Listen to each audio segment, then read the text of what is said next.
much, and welcome to Boston. You're watching the ACC on ESPN, and a Week 12 Saturday brings us to the suburb of Chestnut Hill here in the Commonwealth for the 13th meeting all time between Boston College and Georgia Tech. The Jackets are here off a bye week after their disappointing loss in Raleigh 2 weeks ago to NC State.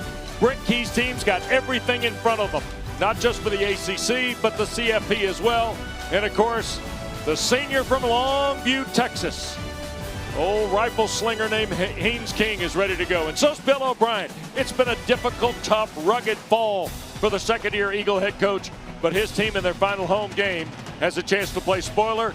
And on the doorstep of BC history is Lewis Bond, who with 3 catches today passes Zay Flowers as the school's all-time leading receiver. Here's a quick check of the ACC standings. You know, Week 12 started last night at Louisville. Clemson winning by a point. Tigers 4-4. They're done with the ACC slate. Louisville eliminated from the ACC championship game in Charlotte. Meanwhile, only 2 teams of the one loss control their own destiny. The one at the top and the one that's playing Virginia at this hour in Durham, and that's Manny Diaz and the Duke Blue Devils. Great to be with Steve Adazio and Dana Boyle, West Durham. We welcome you to our coverage here of the Eagles and the Jackets. Interesting team Brent Key's got, suffering their first loss. He said the season's not over because we lost a game. He's focused, his team seems focused, and he's got a terrific quarterback, doesn't he? He does. Haynes King is certainly one of the elite players, elite quarterbacks, but one of the best players in college football. Certainly at the top of that Heisman list. Why? Because he can beat you with his feet, he can beat you with his arm, and more importantly, he's an unbelievable leader for their football program. Really sets the table for everything they do, Steve, on both sides of the ball, it feels like. Yeah, I don't think there's any question. Great quarterbacks are like high tide. The boats rise up with them. They have that ability, and they call that the it factor. He's got it. Well, and here's the other thing, too. Look at the company he's keeping. Only 4 guys, the most recent to do this. 200 or more passing, 90 or more yards rushing. Jaden Daniels, Jalen Hurts, Lamar Jackson. What do those 3 guys have in common? They all got that trip to the Downtown Athletic Club and the Heisman Trophy. Haynes King wants a crack at that and the ACC championship. Meanwhile, the look here for King, he's coming off a game where offensively, he set a single game record for total offense. They were really good. Defensively, they weren't. Dana Boyle downstairs has Brent Key as he gets ready to kick it off against the Eagles. Thanks, Wes. Coach Key, your team fresh off a bye week with all your goals still in front of you. What do you need to see from your team this afternoon off the first snap? Well, we got to take advantage of the opportunity in front of us. All right, we got to show how close we are as a team. While we do this, we do it for each other, we do it with each other, and everybody depends on everybody else. How do you want to start this game? Fast and physical. Thank you. Go Jackets. All right, that's Brent Key with Dana Boyle. Dana, thank you very much. Here's Subaru's what to watch for. Well, what's at stake for Georgia Tech? The 10th 9-1 start in school history. The first 9-1 season since 2019. 6 ACC wins would be their most since 2014. They win today and next Saturday against Pitt. They're playing in Uptown Charlotte in the ACC championship game. Well, Boston College, we told you, it's been really bumpy for Bill O'Brien. Some of that's been injury. Some of that has been just bad luck, bad bounces, Steve. And now all of a sudden, they got a chance to play spoiler here today. He talked about how together and how hardworking this football team has been despite the tough year. Yeah, I mean, Bill is a great football coach. He's the right guy for this job. He's going to guide them through this season. They're going to get better. He's going to add talent to the roster. But he is so proud of this football team. The way they respond, the way they work, and it starts with a great player, and here he is, Wes, Lewis Bond. Yeah, Lewis Bond, 3 catches away from the great Zay Flowers in career receptions at Boston College, Steve. No, Zay was such an impact player. What great company for him to be in as an elite first-round draft pick with the Ravens. He is dynamic and a great student of the game. So Lewis Bond, who is #1 in the ACC and 5th nationally, at 7.3 catches a ball game. You see he is 3 away from Zay Bond. He passed Alex Amadon last week to move into 2nd all-time in career receptions at Boston College. So Boston College won the toss. Georgia Tech will receive.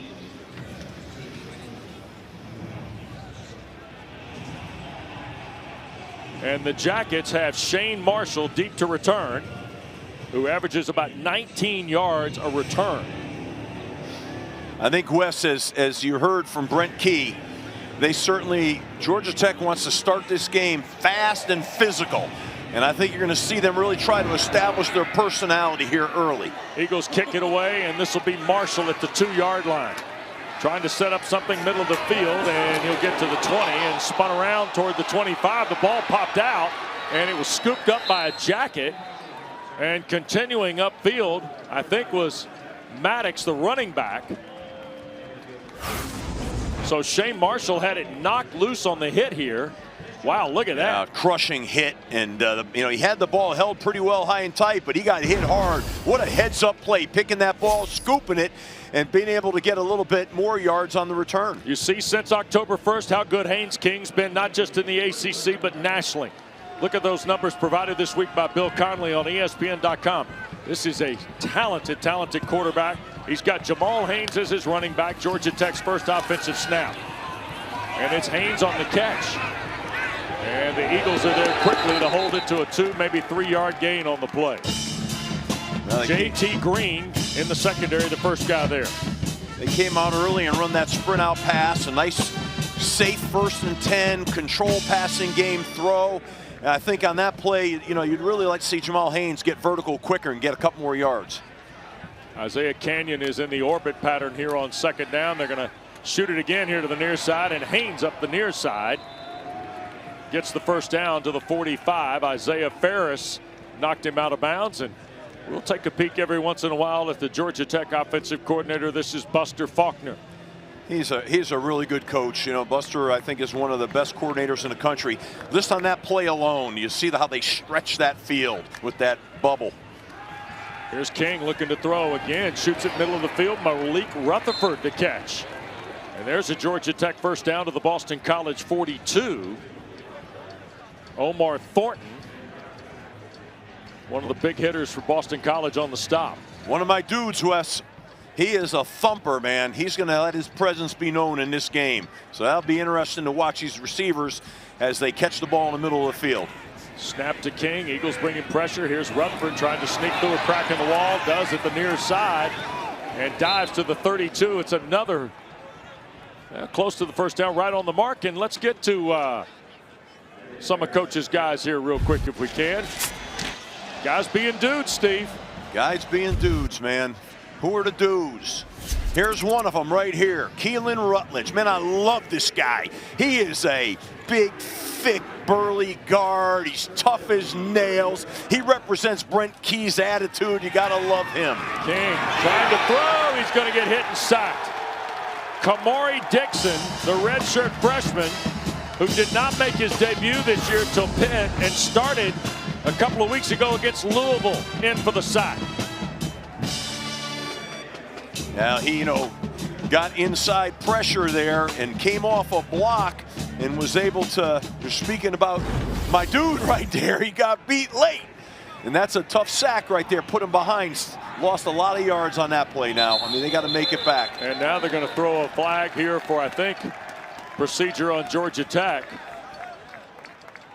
The referee today, Jerry Magallanes. Offense, number 58. 5-yard penalty, 2nd down.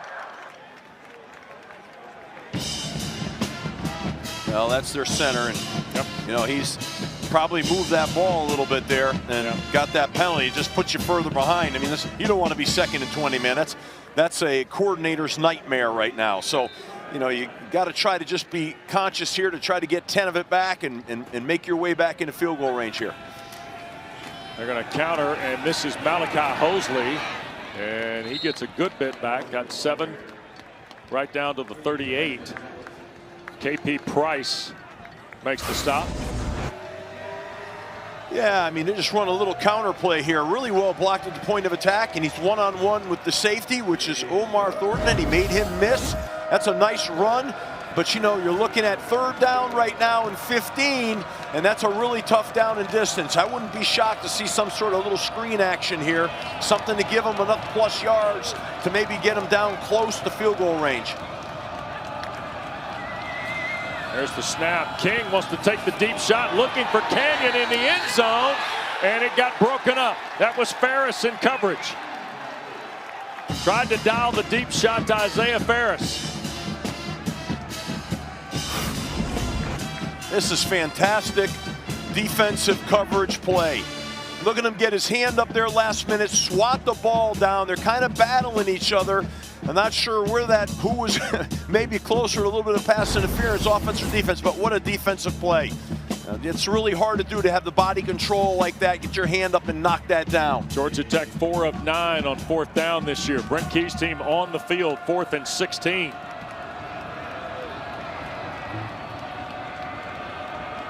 And again, they look to the sideline. They did a moment ago. The play clock is going to expire.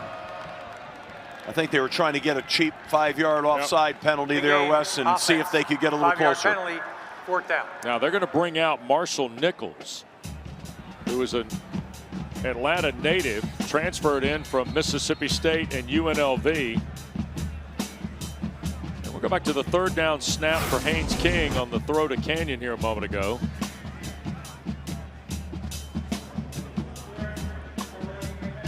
Steve, they used the clap, and it almost looked like he was still looking to the sideline. Were they trying to catch BC lingering? Yeah, they were. They're trying to catch him flat-footed a little bit. Those are 2 opportunities they had to try to get some cheap yards there. It didn't work. Now they're punting and obviously try to pin BC deep in their own territory. And Camella steps up, and boy, what a job Georgia Tech does. Downfield, 37 yards, and they down it right at the 1. Pretty good job by Will Kiker there. Yeah, what a great job is right. And you know what you see here is really good football. You see the Georgia Tech players not paying any attention to returner. They're going to get their feet set down on the goal line and guard to keep that ball inside the goal line. That is really good special teams. So Brent Key likes it, and Boston College starts at its 1.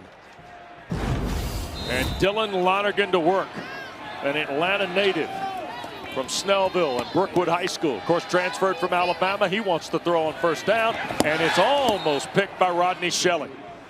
Wow, Rodney Schelling was all over that one. That was a dangerous throw. You can't be late with those flat balls, and he had the eyes of the quarterback and broke on that ball. Here you're going to see it right here. He's got his eyes right there. Look at him break on the ball because quarterback was staring him down. That could have been a pick 6. I think you're going to see BC try to run this out of here. Turbo Richard in the backfield with Lonergan. They'll hand him the ball, and not much there. So now it is 3rd and 9, maybe 8.5. Dylan Lonergan, of course, last 3 games, no touchdowns, 2 interceptions. You see against SMU, 232 on 25 of 37. He's had 5 games with 20 or more completions this season. Well, I mean, this is a really tough down and distance here. 3rd and 8, 3rd and 9, and you're backed up like this. You got to be careful you don't get a holding penalty in the end zone, and maybe just try to get a couple more yards out here. Now they're going to throw it. They are going to throw it. Middle of the field, looking in. It's caught. Coming forward is Reed Harris. Open field for Harris and into Georgia Tech territory. Backed up against the wall. They strike on the crossing route to the young man from Montana, Harris, and it's 67 yards. I mean, they let the middle of the field linebackers didn't get enough depth under the route, and they're able to hit a dig route. And then Reed Harris is a guy that Georgia Tech better be concerned about right now in these long balls. He's a guy that's got great range. What a boost for Boston College early. Deep in the own territory. Long throw, Lonergan. That's Turbo Richard, and he'll get wrestled to the ground by Omar Daniels. That's a great job of BC of flipping the field here and getting field position, getting momentum. And back on the replay here, he's wide open. Like I said, the linebackers did not get underneath that route, and the safeties voided the zone, and he's off for a big explosive play and really changed the field position in this game for Boston College. Man from Great Falls, Montana, the redshirt sophomore at 6'5", Reed Harris. Now 2nd down. Here's Lonergan again, trying to slip it to Richard, and he's knocked down immediately. And that is E.J. Lightsey, the linebacker. BC's coming out throwing in this game, that's for sure, right? Yep. And now they got another 3rd and long now at 3rd and 8. Last time they converted a big play to Reed Harris, and here they have confronted with another. You don't want to make a living on 3rd and long all day long. The odds say not going to go in your favor, but so far, one for Boston College. Here they go again right now. And on this side of the field, if they get half of it, they'll probably go for it on 4th down. Richard stays in the backfield with Lonergan. They're going to throw here. Pressure coming. He'll shoot it. And beyond the reach of Lewis Bond, incomplete. Zach Tobey in coverage. He's starting at the corner opposite Rodney Shelley today. So Lewis Bond, who's 3 away from becoming Boston College's all-time leader in receptions rather. Well, Lewis that time on that route you saw, I think he might have got held a little bit at the top end of that route, and that's why the timing was off right there. And you saw that, so they got away with one, Georgia Tech, on that one. Eric Rivers hasn't had many returns, averages 14 yards on punt returns, and this one is lifted right up the chimney, and Rivers will ask for and make the fair catch at the 17-yard line. So each team is kind of threatened here. Big play by BC to get off the back step. Cannot convert there. Scoreless so far.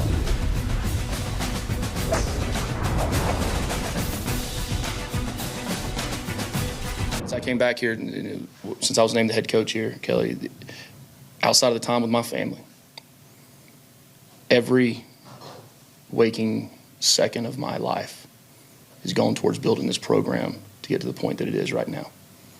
Slice me open and see what colors I bleed. Question asked earlier this week of Georgia Tech head coach Brent Key when his name has surfaced for other vacancies in college football. His team in a scoreless game. Malachi Hosley bangs away. Gets about 5 on 1st down. Sedarius McConnell the tackle. Steve, I will ask you, as a former head coach in this league, you'd be hard-pressed to find a better fit to coach that particular school than this guy. And you're right on the money. That's what it's all about, fit. And both these coaches are fits at their respective schools. And ADs need to pay attention to that because that matters. Here is Haynes trying to get the run game going. And Boston College, who is 17th in the ACC and 99th nationally, allowing 168.5 yards on the ground, is right around the Jacket Street. 3rd down and 4. This is a big 3rd down for Georgia Tech. They need to get a conversion here, move the chains, and start to reestablish some offensive momentum. Otherwise, this starts to be a punt back and forth deal. And, you know, I think that's not the way that Brent Key wanted this game to start. So this is a critical 4th and 4. Here goes King to his right, crossing route. Oh, Isaiah Canyon reached down, picked it up, and will be thrown down at the 40-yard line by Max Tucker. But that's enough for a Georgia Tech 1st down, and Canyon, really pretty grab here. Oh, this is a great catch. Look at him, low hand, scoop that ball, which was kind of nose diving down, and have the presence to get vertical and continue to get yards. I mean, that's a heck of a play, and that's what you need to do. Help. The quarterback has to help the receivers have to help the quarterback, and that's that synergy that you got to see on offense. So 1st and 10, Georgia Tech at its 40-yard line. King, little sprint out, and this is Rutherford, another catch, and he'll drive it up the field. Get knocked out of bounds near another 1st down. Yeah, that's a really cool play right there. Kind of a naked off of a gap scheme. Yeah. You know, and that's where Buster Faulkner, I think, is so good. I mean, he's just got a lot of creativity in his offense, a lot of misdirection, and you've got to have, there's a lot of things that are going to really influence the eyes of Boston College on defense, and that's what makes it hard. 1st and 10, another throw on the perimeter.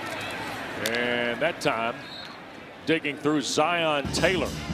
That's the sophomore redshirt from Norcross, Georgia, who had 2 catches for 20 yards and a touchdown 2 weeks ago in Raleigh. That was just, Wes, that was 1 block away. That was a quick jailbreak screen where the lineman released, and it was just 1 block by the right tackle, Carney, and that thing was gone. Haynes King, 7 of his first 8 for 69 yards.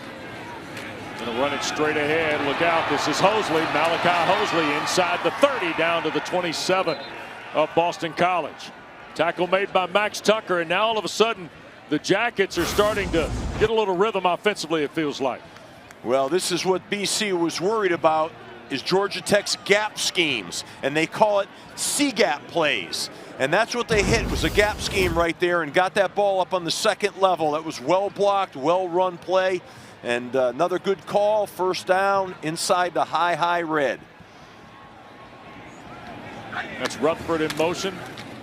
Going to hand it to Hosley. Here goes Malachi Hosley at the 10, the 5, and a touchdown. 27 yards.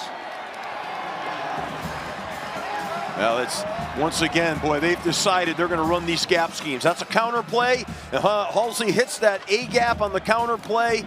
And boy, when you can run the ball and you're in the red zone, that's tough on the defense. And I said earlier, I talked about the high red zone. That's just outside the 25-yard line. Well, from there, they rip off this big-time run.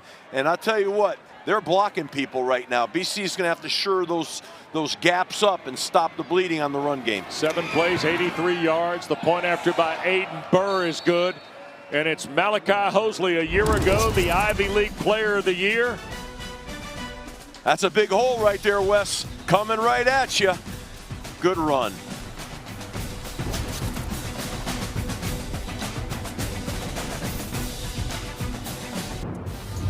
Well, Bill O'Brien and Brent Key, this is not their first rodeo together. How about 25 years ago, even longer? Bill O'Brien, running backs coach for George O'Leary in Atlanta at Georgia Tech, and who was the starting guard and team captain in 2000? Old number 70 from Clay, Alabama.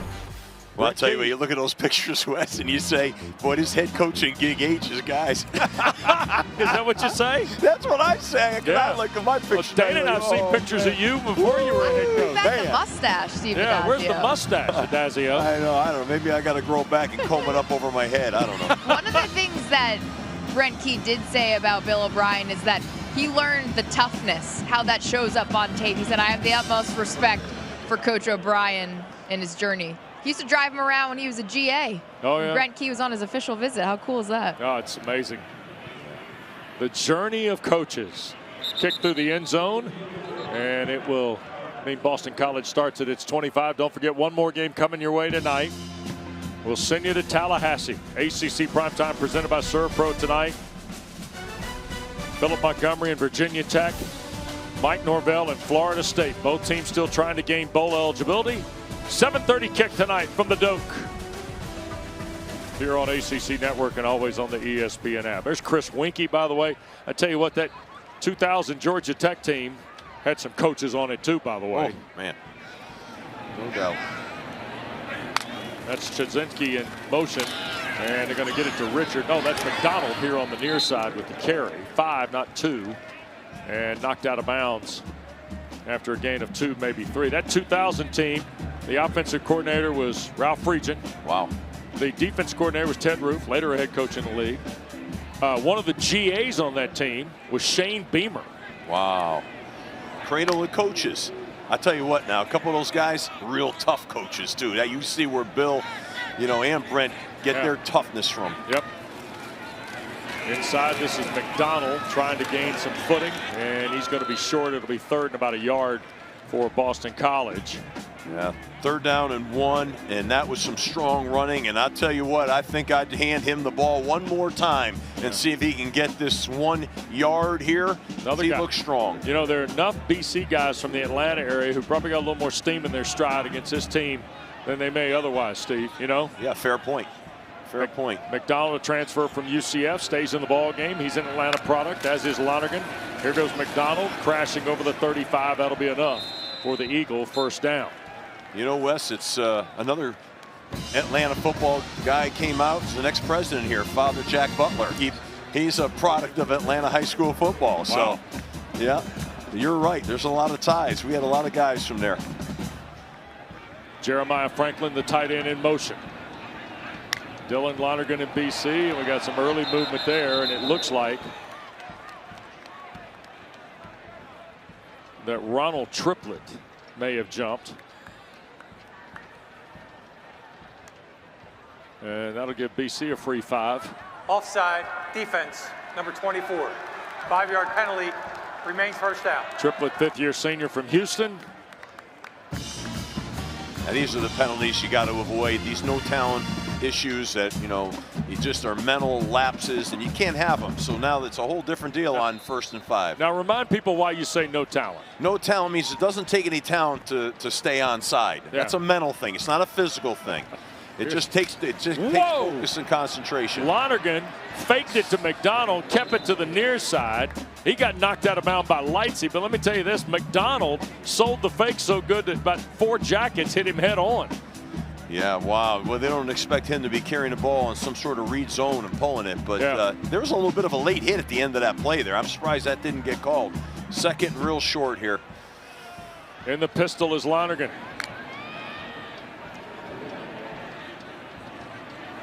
Clock winding down inside 3 minutes to go in this first quarter. The Hosley touchdown, the only marker in the ball game. Going to hand it to McDonald, and he will have the first down to the 48 for Boston College. Let's go back to the Lonergan keeper here on the replay, Steve.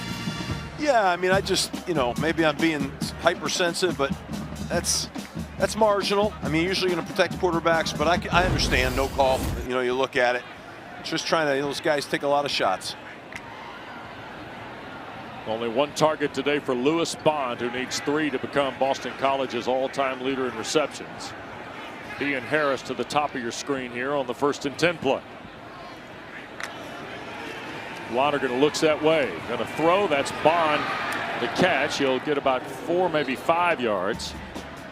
Jai Gilmore has returned to the lineup. He did not play the last 2 ball games, including the loss at NC State 2 weeks ago. He had 11 tackles at Duke in Georgia Tech's big win there. The absence of Amari Harvey and Jai Gilmore were also complications in the loss to NC State. No question. I mean, those guys are key building blocks in that defense. So having them back is critical. Here's Turbo Richard on 2nd down. He'll fire through the left side. Richard at the 20. And Turbo Richard inside the 10 before he's taken down by Butler. That's a great run by Turbo, just running a little wide zone play, and it's extremely well blocked. You see right here, great block on the edges here. Jude Bowery, the left tackle. I mean, they created a great alleyway for him to put his foot in the ground, get vertical, go down the sideline. 1st and goal now for the Eagles, who've had some struggles in the red zone. And there's Richard. Couple of yards there. They've only scored 40 points in the first quarter this year. Now this, you know, it's a little inside zone play where they're trying to create some double teams and really go downhill. Inside the 4 here, or at the 4 yard, inside at the 3, I'm sorry. And red zone struggles have been there, Wes, all year, and here they are again. Yep. They need to convert on a touchdown here, and I would sense they would run this in right now, but I don't know. That back is up pretty close. They might be throwing it. Snap to Lonergan. He's going to boot and reroute here to the right. String it all the way out. Eifert is there, and they're going to rough Lonergan down to the ground at the 4. Kyle Eifert, the linebacker, led the way. Jai Gilmore helped out. Steve, I think you had a plan there. They were trying to create a 2-way, it looked like. Either run it or throw it. Yeah. But as you're going to see on this play, replay now, Kyle Eifert is going to hold, and then he is going to surge and make a big hit on the quarterback.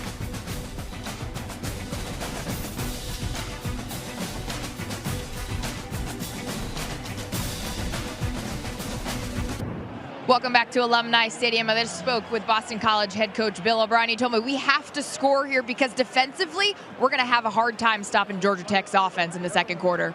Well, and they're holding personnel, Dana, to that point, and now going to send Lonergan and Richard back into the mix. And they have also deployed Ty Lockwood and Jeremiah Franklin. So that, Steve, to your point here, we're in 2-down territory, it feels like. Oh, yeah, I think you got to take 2 downs. You got to score a touchdown here. That's Bill's mindset, and it would be mine too. 10th play of the drive. And they're going to hand to Richard, and Turbo Richard taken down at the 1. First guy there was Jordan Vandenberg. I asked Bill in the meetings about Turbo, Richard, Jordan McDonald, because I thought Jordan, as the bigger back in these situations, would be the right back, but he felt confident in whoever back was in the game. It doesn't matter, we're going to roll with it. So, you know, here we have, you know, Turbo in the game in these short yardage situations. They're back in the gun. I think they'll run it here. I think for a lot of reasons. Here's Lonergan handing to Richard. He's in. Touchdown for Boston College. BC needed to do that. For the mentality of who they are, who they want to be, they needed to be able to knock that defensive line off the line and go in the end zone, run, score a touchdown. That's going to put a little bit of juice in this Boston College program right now. You can see Coach O'Brien's sideline was pretty excited about that. It's a nice response to Georgia Tech. Turbo Richards got his 6th touchdown run of the year. 11 plays, 75 yards in 5:40 for the Eagles score. Luca Lombardo to try the point after. He's been perfect all year and remains so.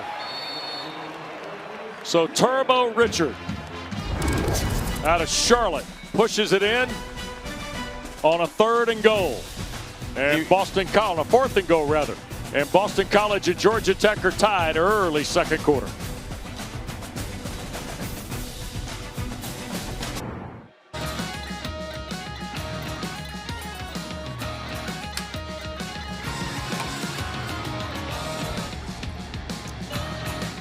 Oh yeah, right off Com Ave is where we are. Chestnut Hill.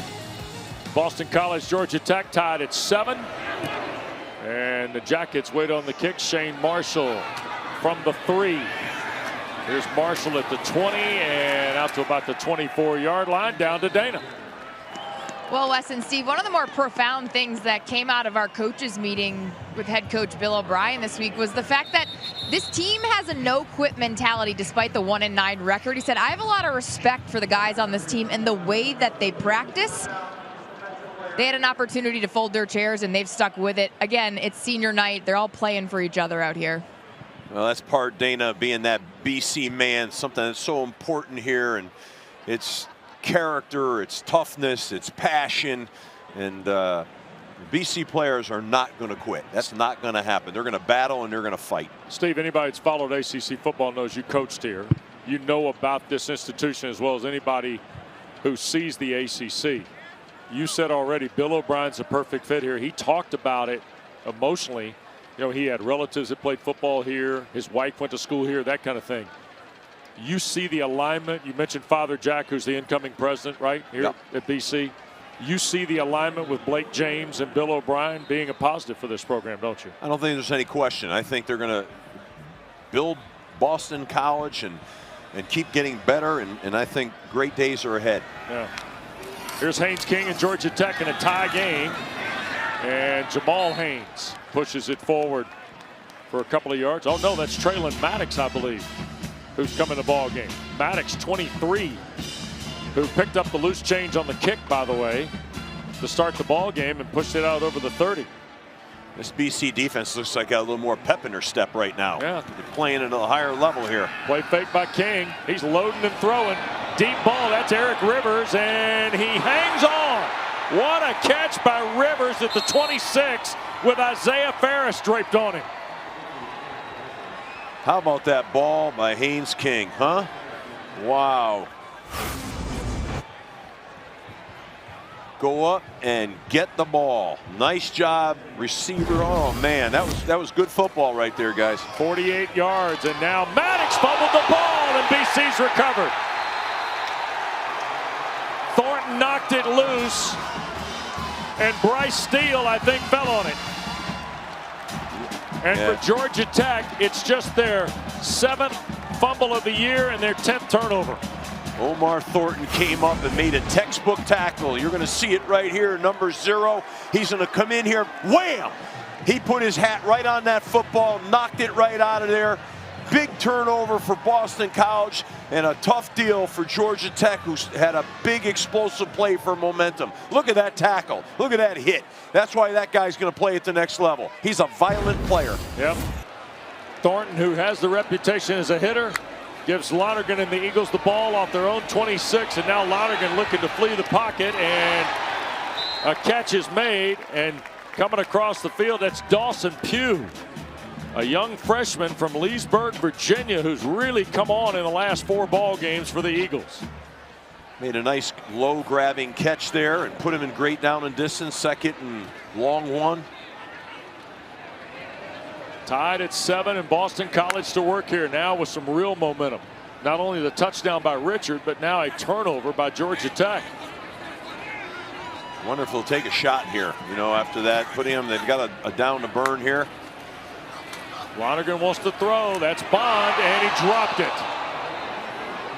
It's incomplete to Lewis Bond. That was a really good throw, and that's just a drop, and that's uncharacteristic. You know, Lewis Bond is a playmaker for this team, and that's a shame. That was a wide open play, Wes. And he would have tied the all-time receptions mark with Zay Flowers had he hauled that in. I'm sure 1 to tie and 2 to break the record. I'm sure they're going to run it here, Wes, and then it'll be interesting to see if they don't get the first down. Will Bill go for it? They're going to hand to Richard, and Turbo Richard is short. I think Bill's going for it here. It's going to be short in inches to go. And you know what I'm going to say, Wes? Oh, you want to go for it? I say go for it. Oh, I'm wrong. And Amari Harvey made the stop for Georgia Tech. They welcome him back to the lineup. Stephen Dana, we saw Amari Harvey get hurt in the Virginia Tech game in Atlanta, and there was a fear that he was lost for the season. An amazing, amazing recovery by Harvey. Nice play by Harvey, yeah. So here is the punt, and this is Seamus Florio. And Eric Rivers makes the catch. Rivers tried to keep his feet, and the tackle is made on punt cover by the Eagles. 47-yard punt, and BC frustrated a moment ago on the miss on 3rd down. Bill O'Brien fired up. 7-all ball game.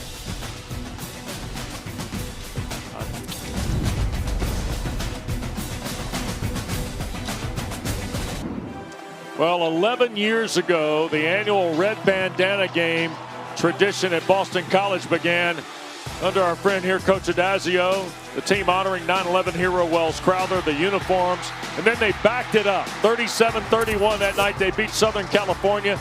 Tyler Murphy, 191 yards, including the 66-yard touchdown.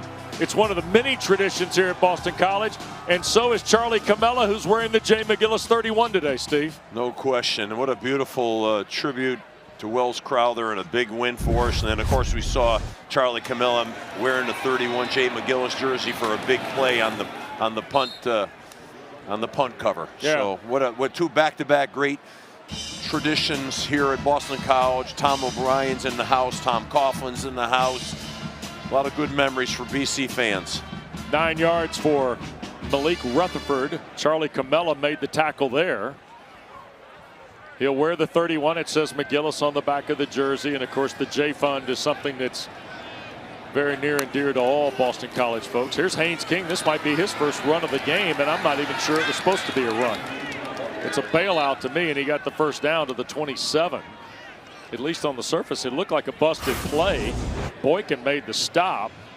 Yeah, it's supposed to be some form of cute counter, but I don't know where Haynes was going. Yeah. I don't know if he made the mistake or what happened there, but it clearly was a breakdown. So that's the first time he's carried the ball. He was sacked once earlier, and that goes in the rush category. I'd like to see, by the way, just a paperwork thing, but I'd like to see that gone in college athletics, in college football. The NFL does not tag a runner for a quarterback for sack yardage. Here's King, going to hand it straight ahead, and this is Hosley, who's got the touchdown for Georgia Tech. Punches it for a couple of yards to the 29. So these two coaches who both want tough physical football, they're kind of settling in here, and the game's going to grind at you a little bit, it feels like, at least for a while, right? Yes. I think they both have a mentality, the same mentality. They want to, who's going to be the more physical team, who can run the football better, but at some point it's going to break, and you're going to see some explosive passes and runs. And we saw one, but they turned the ball over Georgia Tech. Yep. Here goes Georgia Tech, and this is Rutherford breaking free. On cue, the explosive Malik Rutherford, can he get to the house at the 10, the 5, and he does. It's a touchdown for Georgia Tech, and it's 71 yards for Malik Rutherford.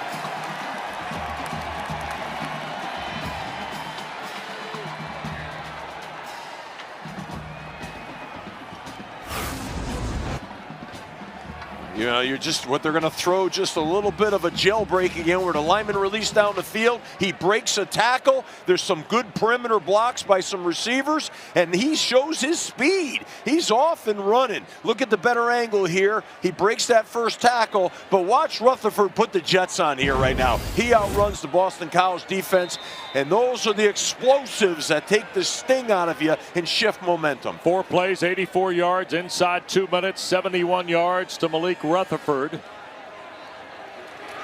And Haynes King, along the way, has thrown his 10th touchdown pass of the year.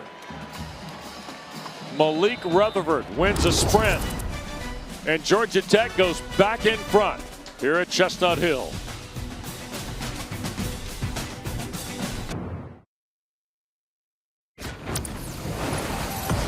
Introducing Verts. Swipe for news and highlights. Now available on the ESPN app. 14-7 Georgia Tech, career-long touchdown pass, Haynes King. Career-long catch for Malik Rutherford, Steve. Yeah, no question about it. They're going to throw a little bubble here, and you're going to see these linemen all release, and that little jailbreak bubble here is going to hit like a punt return, get vertical, and it's going to be down the field for a touchdown. Really well executed here. A lot of blockers, a lot of big bodies out front. Everybody trying to get a man and clear a lane for that punt return style play. Burr to kick it away. There'll be no return by the Eagles. TJ Green watches it sail through the end zone. Don't forget, Week 12 in the ACC, a full day of football for you. We'll finish the night with ACC Huddle final score. Tune in after the Hokies and Knowles tonight for all the day's highlights. You'll hear from key players and coaches, and more ACC Huddle final score completes your day right here on ACC Network, streaming live on the ESPN app. So it's a 4-play explosive for Brent Key. You see they've got 2 passes and now a run in that category. Mekhi Dodd has come in the ball game, freshman from here in Massachusetts. Going to see some action now at the running back spot. They're going to hand the ball to Dodd, and they were excited to see the 6', 210-pound freshman. Is it Mattapan, Massachusetts, Steve? Right? Mattapan. Thank you. And Dodd picks up right at 4. And this is a guy now, because we're in the final 3 games of the year for Boston College, final 2 games of the year for Boston College. It's a kid that can play and keep his red shirt, Steve. No question. This is where you get some experience. Doesn't cost you anything. It's all good for young players, and that rule's a good rule that got instated. They're going to hand it to him one more time. Marker thrown on the play. Eford hit him head on, shy of the 30. And I think he'll get to the 30. But a marker, and let's see what Jerry Magallanes' crew has for us.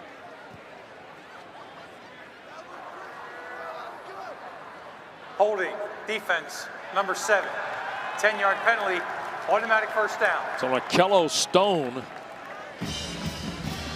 And Stone is back in the lineup tonight for Georgia Tech. He played against NC State a couple of weeks ago, missed the 3 previous games. That's an odd call. It is. I'm just trying to process that right now. Don't see it often, do you? No, I'm not really sure where that occurred. I'm sure it did. The officials, that's an odd call to make. They must have saw it clean. Yep.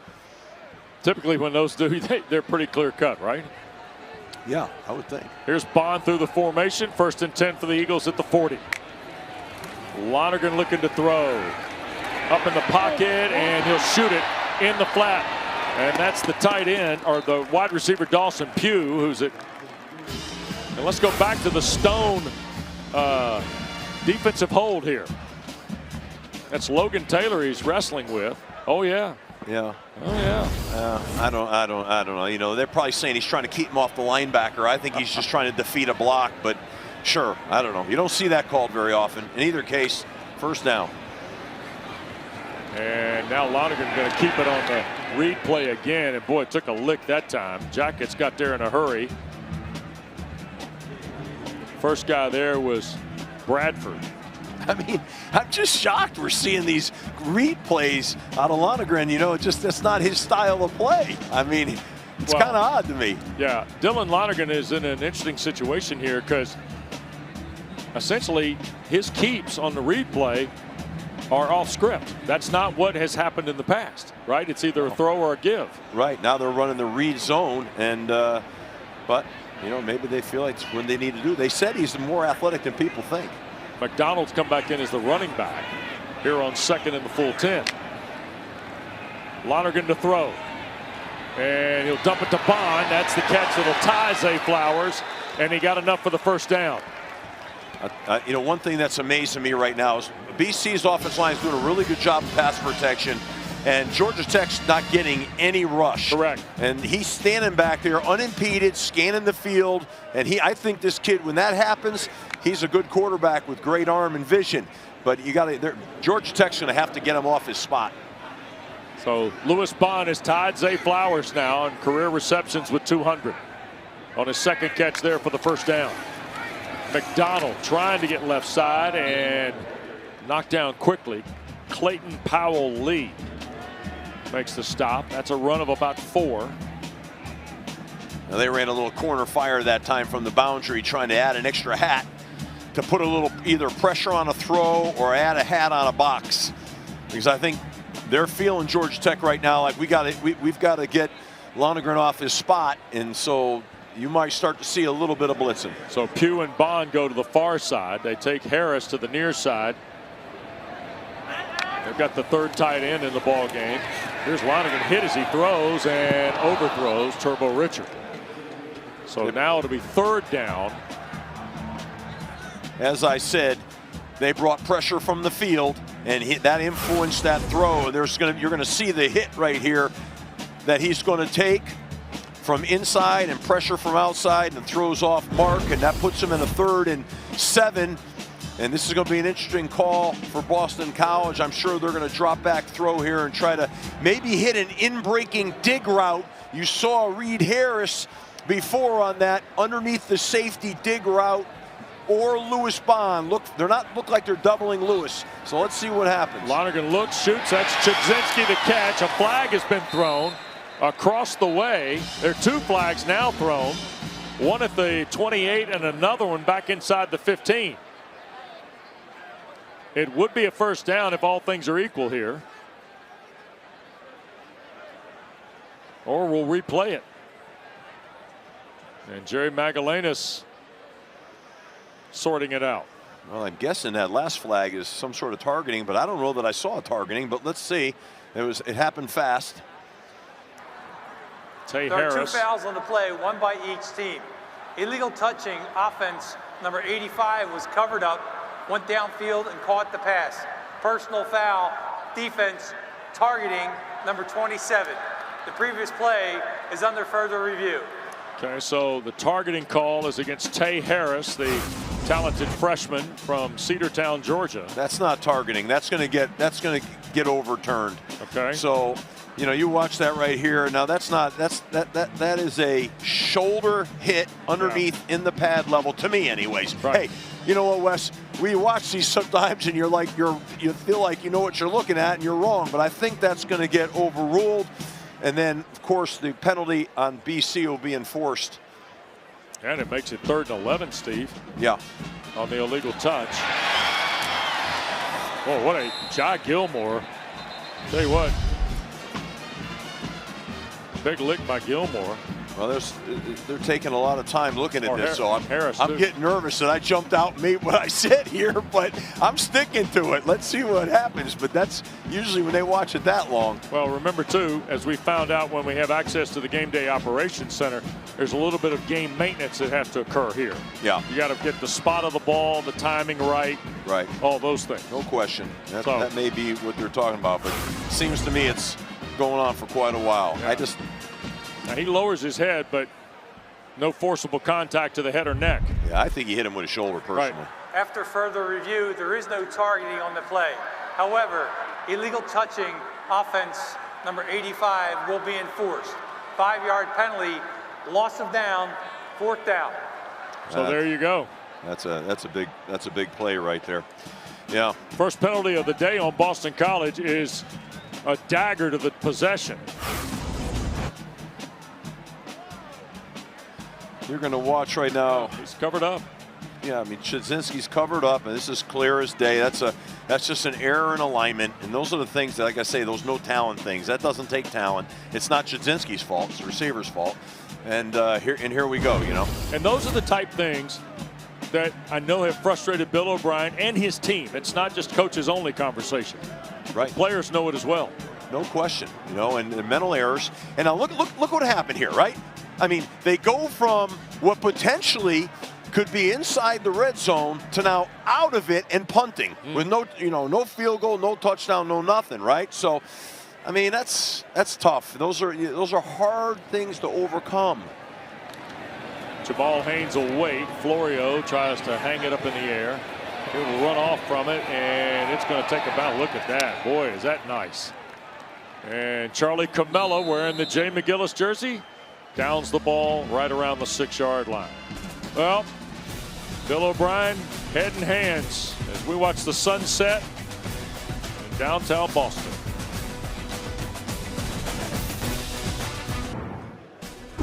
Well, we've already told you it's a busy week 12 in the ACC over on ESPN2.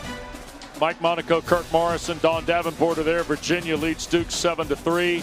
They're underway at the Hard Rock. Mark Jones and Roddy Jones are there with Quint Kesnick.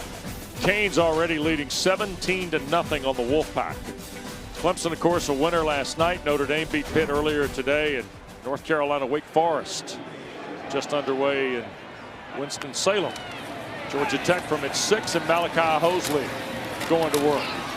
And he'll get 4 on the first down carry. So Georgia Tech leading by a touchdown. By the way, Malik Rutherford already, if I'm reading this correctly, Malik Rutherford's already over 100 yards receiving and a receiving touchdown in the first half. He's the first Georgia Tech player to do it over the last 10 seasons.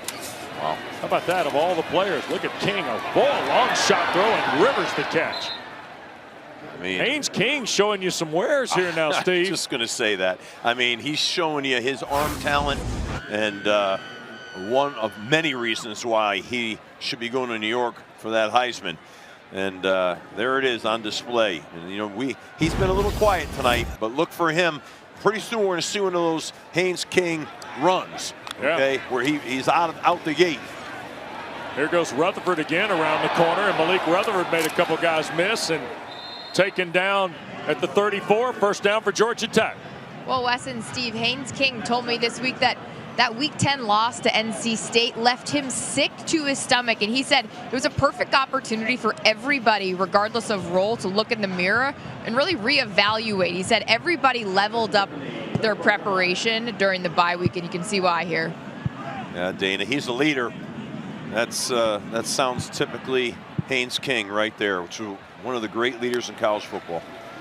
Going to hand it to Jordan Allen now around the edge. That's the freshman from Buford High School in the Atlanta area. McConnell knocked him out of bounds. Steve, I give Buster Faulkner a lot of credit. He and Brent Key, Chris Winkie, of course, who works with the quarterbacks. Jeep Wade coaches the line. These guys know how to move the football around to people.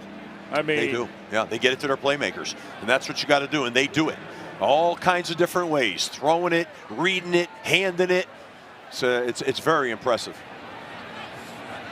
There's Haynes in motion. King the fake, going to throw it. Coming back here to the near side is Rutherford, or no, that's Taylor. Zion Taylor, 9, not 8. And Omar Thornton again, sophomore from Carver Ranches, Florida. All over the field, making tackles, sideline to sideline, and when he has a chance to hit him, he hits him with force. Put him in a 3rd down now and 3. This is an interesting down. This could be a down where Haynes King has a Q run here, whether it be a Q draw, whether it be a Q counter. This could be that, or maybe a sprint out pass, you know. But I think it's some sort of run pass option or Haynes King run. You see where Haynes King is on 3rd and 3, and look who's got the football, and he is right at the mark for the first down and has it. Griffin Collins, true freshman from Longmeadow, Mass, makes the tackle. But Steve, great call, and we showed you the numbers on 3rd down and 3 or less. Yeah, no question. I mean, he's the bell cow. He's the guy.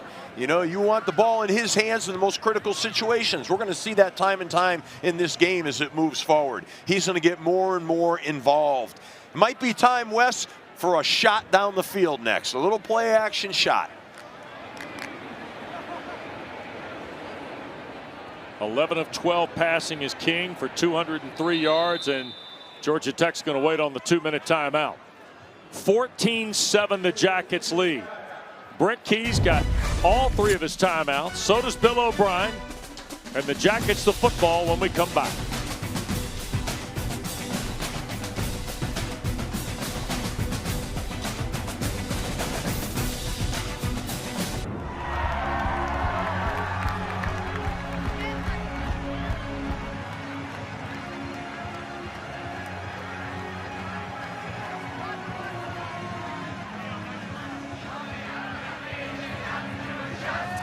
All right, Zubin, thanks. Coach Clausen, Tom Luganbill there. You know what, Wes? Yes, sir. A little while ago, we saw the sun setting over Boston. If there's a better place in America to be than Boston, Massachusetts, that was just spectacular. Dana, don't you think? I mean, I was going to say Florida because it's a little warmer, but you're not going to like that. McConnell, by the way, the takedown. Sedarius McConnell got Jamal Haynes almost on the sprint. And Georgia Tech takes the time. Boston College takes the timeout with 1:50 to go. Not a face mask. We'll show you here. Got him right on the edge of the shoulder pad. Yeah. And the game was up. That was a misread by Haynes King on that play. That had a counter component to it. He's reading the end and probably should have kept the ball. So Georgia Tech will have it 2nd and long. And here's Haynes King already. Steve, we saw the sprint out throws early here today. Yes. And then the shot down the field for a big hit. Good catch. No question. Another naked off a gap scheme. Yep. Then he threw the jailbreak to Rutherford for the touchdown. Critical first down run by him. I mean, he's got his hands on everything. Yeah, 11 of 12. You see remember the sack goes into that total on the run I hate game. that. That's why I said. I know. I am with you. I think they ought to take it out of college football. They do in the NFL. I think they should do it in the college game too. 2nd and 11. Play fake. King wants to throw here. Now running from trouble to his right. Pumps, comes near side and got shoved out of bounds. And that was Owen McGowan who knocked him out at the 48. So Georgia Tech's going to have a full 7 for a first down here. Owen McGowan is from Catholic Memorial, really a good player. You see him really run down that play. I mean, Haynes King's got some wheels too. Yeah. And really stopped that from being anything sizable. Put Georgia Tech in a 3rd and 8, which again, you know, those are loser downs. So this is going to be big. Georgia Tech wants to keep the momentum going. They're going to have to try to convert here. King shoots it incomplete. Trying to go to Canyon. He was battling with Max Tucker, and I think Haynes King took a shot as he cut it loose. Yeah, there's no question. Quintavious Hutchins got his pads at the last second and spun that pad. That's what threw that pass off right there. Lucky that that floater didn't get picked off, because that's what can happen sometimes when the quarterback gets disrupted in the middle of throwing it. Nice play by Quintavious Hutchins on that. 9 plays. And here's the punt.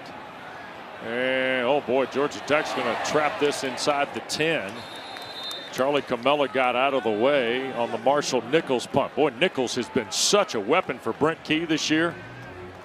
His 48-yard average coming into today, by the way, is the best since Presley Harvin in 2010. Wow. Yeah. That's a weapon. Special or teams, 2020, man. I should say, for Harvin.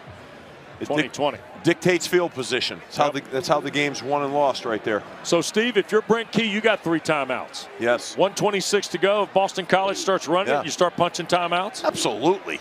See if you can get a stop here. Use your timeouts, get a stop, force them to punt the ball from, back in the old side of their field and get a return and rock and roll. Harris in motion. Richard is the running back for Lonergan.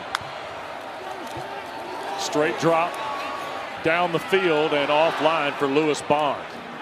Well, by throwing the ball here, which I understand BC's trying to make some hay here before the half, I get it. But now that's like a timeout.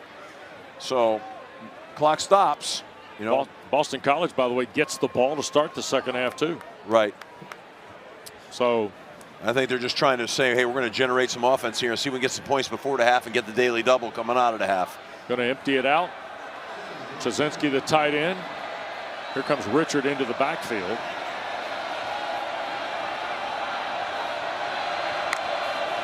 Lonergan to throw.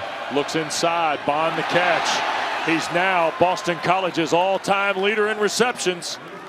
Lewis Bond, tackled by Gilmore out at the 20-yard line. It's a first down and BC on the hop. I mean, I'm surprised at Georgia Tech. They brought a 5-man pressure and played man coverage, and Lewis Bond's too good for that. Lonergan off his back foot will throw it out of bounds. Andre Fuller pressured him there. Watch, Bond's route. I mean, he presses the DB vertical and just creates separation. But again, it's man coverage. I just don't know if Georgia Tech should be playing man in that situation. So second down and 10. And Lewis Bond is now past the great Zay Flowers with 201 career receptions to become the Eagles' all-time leader. What a talent this young man has been. Lonergan shoots it up the field. It is caught. That's Harris. He's shoved out of bounds by Rodney Shelley at the 33-yard line. I really like Reed Harris. His length. Watch on this route right now. He puts his feet in the ground fast, comes out of this route, and he's just got so much good pass, but he's got so much length. Lonergan again going to throw Chazinski's way, and he got hit hard. That was Shelley one more time, the corner. BC pecking their way down the field right now. Yeah, under a minute to go. Yeah, I mean, another 30 yards or so to get in field goal range or more. Got plenty of time. You see the Eagles have been in tight fits at halftime. It's a storyline of a very difficult season so far. They've lost 9 straight. That's Harris through the formation. Lonergan ready. Up in the pocket, down the field. That's Harris. 35-30. Harris with white shirts there, tackled at the 20. They've hit Bond on the cross. Now it's Reed Harris at 6'5" with a 40-yard grab. I mean, here it is. It's that dig combination route again, hitting him in the middle of the field, beyond the linebacker depth, but no pass rush from Georgia Tech, none. Lonergan for Chazinski, and he's tackled immediately by Omar Daniels at the 16-yard line. Georgia Tech has got to generate some pass rush. I know they don't want to play man, probably because of Lewis Bond, but I think they got to find a way to twist the front or something. Well, a moment ago, Lewis Bond passed Zay Flowers. And here's a message from the Raven Star. What's up, Boston College fans? I want to shout out my guy, Lewis Bond. I call him Show. He's a special person to me. So for you to get this record, it means a lot. Keep going. I'm proud of you. I'm always here for you. And hopefully you cherish these moments. Well, Lewis Bond's had a terrific career. Zay Flowers had a terrific career here too, Steve. What He's a talent special he was. player. We went down to Florida and recruited him, and I watched him play basketball. And Brian White was recruiting him, and he didn't have a lot of offers. And I saw how quick his feet were. I said, "Oh my God, Brian, can we get him?" And we're like, "We got to bring him up Chestnut Hill," and we did. And he was a heck of a player. Well, he sure was. Is. Yeah, and he's having a great career in Baltimore, playing for John Harbaugh. Yeah, he's very productive. He's so quick in and out of cuts. It's mind-boggling. Lewis Bond has broken Flowers' record for career receptions at BC. Harris into the boundary at the right. Bond here to the left side, and we're going to get a penalty on the Eagles. Procedure call here with 35 seconds to go. False start, offense, number 85. 5-yard penalty, second down. Yeah, it's, you know, Kalen Chudzinski was going to really be a really good player here for Boston College. Young guy, just move just a little. 2nd and 11 after the penalty. Lonergan, end zone shot, just beyond the reach of Reed Harris. I mean, look how high he can get up. Look at his reach. I mean, you know, you can throw him a 50-50 ball. This is a high pass, but he's going to go up in the air. I mean, look at that. To me, you can throw some fade balls to that guy, and like I said, you know, you got a 50% or better chance of him coming down with the ball. It's worth it. Daquan White defending for Georgia Tech. So now 3rd down and 11. 31 seconds to go in this first half. Lonergan with pressure coming, hit as he throws. Oh, Harris caught it, and there's a flag thrown. It's 1st and goal. We'll check the marker. It might be a late hit on the quarterback. Jerry Magellanes. Personal foul, roughing the passer, defense, number 5. Half the distance to the goal, penalty added to the end of the play. Automatic first down. Clayton Powell-Lee, the penalty. Yeah, he swipes him with his right arm. It was unintentional. I mean, he really was looking away in the whole bit, and I saw it from up here, but you know, they want to protect quarterback, and that's a hit to the head, so I get it. Well, by the letter of the law, that is a penalty for sure. So Boston College can try and get the tie here. 26 seconds left. Bill O'Brien's got 1 timeout to go.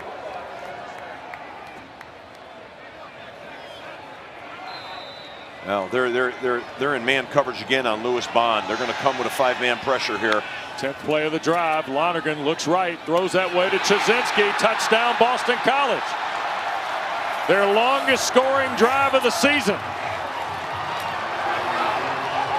Really nice drive by BC, and how about that freshman tight end, Kalen Chudzinski? Nice little route. He's going to be one heck of a player here, and well done by BC. Good drive, good answer, going the length of the field, made a fair amount of big plays.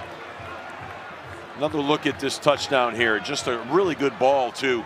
Really good pass. That's good football. 10 plays, 93 yards in 1:04. The big play, the 40-yard catch by Reed Harris. And now all of a sudden a flag down after the extra point from Lombardo. The game is tied at 14. Georgia Tech's got all 3 timeouts and 22 seconds to go here. And Bill O'Brien is hot. Yeah, it's on BC. He's really upset, no doubt about it.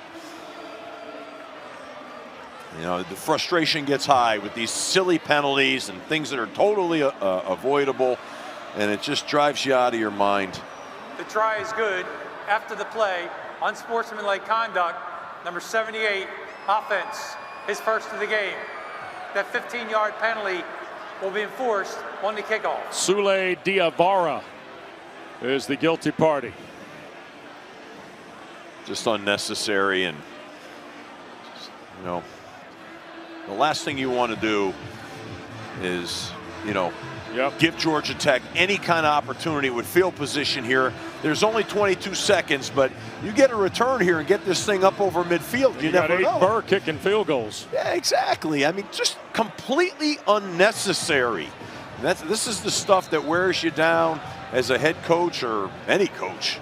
Shane Marshall deep to receive with Georgia Tech, and Dalen Gordon, who had a touchdown run earlier this year for the Jackets against Gardner-Webb.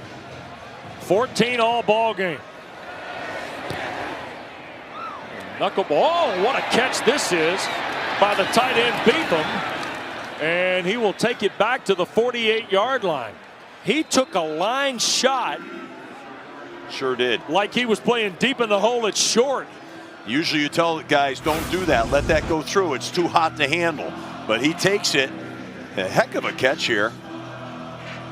And gets vertical with it. And here we go. The ball's on a 48. Yeah. Darn near midfield, or 47, whatever it is. You know, this is the problem. Hit one pass play here right now. Next thing you know, you're not far from field goal range. Ball at the 47-yard line.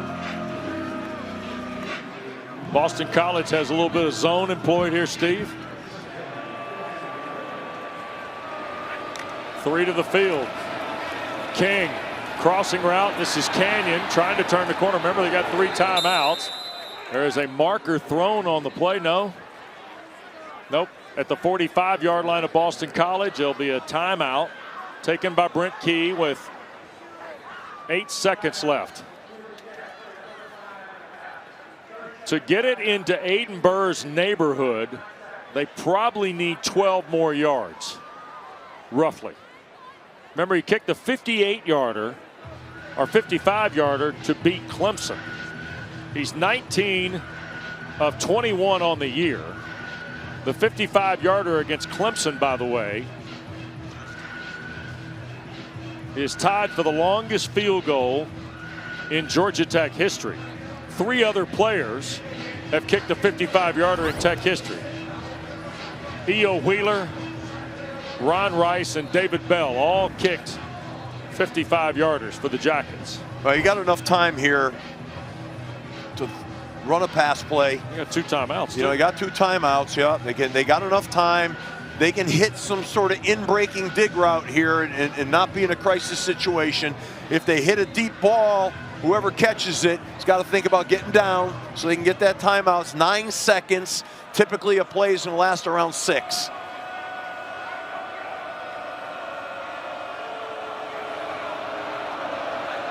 Snap to King. BC brings forward. King on the crossing route. This is Rivers trying to get out of bounds. He will with 3 seconds left at the 32-yard line, which will make it a 50-yard try for Aiden Burr off the right hash. Nicely done. Good awareness. Yep. Good use of the clock. Take your shot right now on the field goal. Well done. Again, all stemming from not having focus and concentration and creating a penalty by Boston College. Now, hopefully for BC, this doesn't turn into 3 points for Georgia Tech. And obviously for Georgia Tech here, they're trying to hit this long field goal. 49 7/8 yard. Kick from Burr is no good. And we're going to the locker room tied at 14. A lot of momentum. Boston College is the team with momentum. They're running off the field. They're juiced up at home, and they're playing hard. Give them a lot of credit right now. And we got a ball game here, Wes.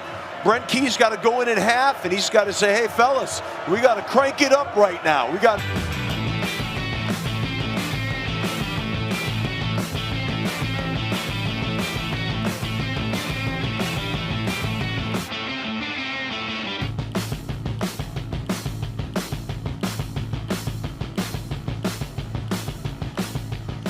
Rock'em Sock'em football here tonight in Chestnut Hill. We welcome you back to our ACC network coverage. 14-all, Georgia Tech and Boston College. Great to be with Steve Adazio, Dana Boyle here in just a moment. We've had some explosives, big plays really both ways, but this has turned into kind of the ball game Bill O'Brien and Brent Key envisioned, I think, Steve. Yeah, I mean, this is, they're exchanging punches, so to speak, out here right now. Yeah, and you're going to see on the replays here, I mean, Haynes King and handed it off with a big explosive run. And same thing by Boston College, a big powerful runs. Kind of what these teams want to do, then bam, a bubble, and they're in the end zone, in space. Another explosive play, and then of course, the short pass to Jasinski for another touchdown before the half. That's our Is It In You, brought to you by Gatorade. And the ball game tied at 14. And it's an interesting situation. You see the line here. Look at the bottom of the screen. Last 2 possessions of the first half. Boston College, a 93-yard touchdown to tie it. And Georgia Tech missed a 49-yard field goal from Aiden Burr at the horn that would have pushed the lead. Now, BC's going to get the football, and they are tied or leading at the half against a ranked opponent at home for the first time, Steve. Wow. Since the original red bandana game against Southern Cal. Wow. Well, they've got some juice and some momentum going into the locker room. Let's see if they can bring it out for the second half and carry it forward.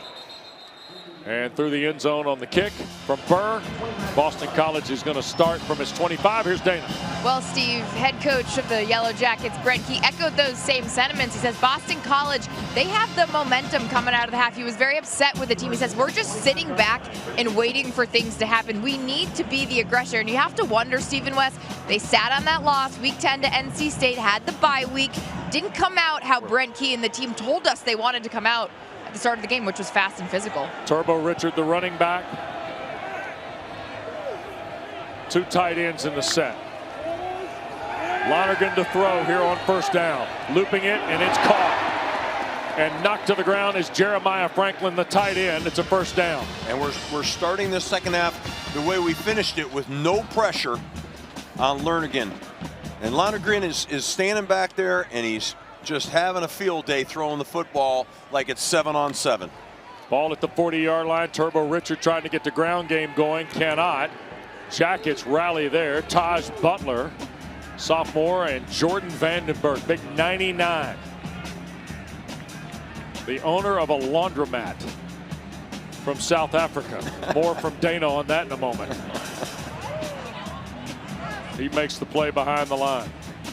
The owner of a laundromat. I'm just reporting things that Dana has stockpiled on Jordan. I want to hear Dana internet, comment. So you know it's true. Yeah, it's on the internet, Adazio. Okay, all right. Second and better than 11 here. Again, Lonergan loads, shoots it, caught, Bond. The tackle, is that a catch? It is at the 43. Dana, down to you. Well, in all seriousness, Wes and Steve, Jordan did tell me this week that he wanted to use his NIL money for good. He said, if I just had all that cash in the bank, I'd probably spend it. And I said, I know what you mean, buddy. I'd do the same thing. I'd go to the mall. But he did say his dad has a businessman who owns laundromats, and so he thought it would be a good investment for his future.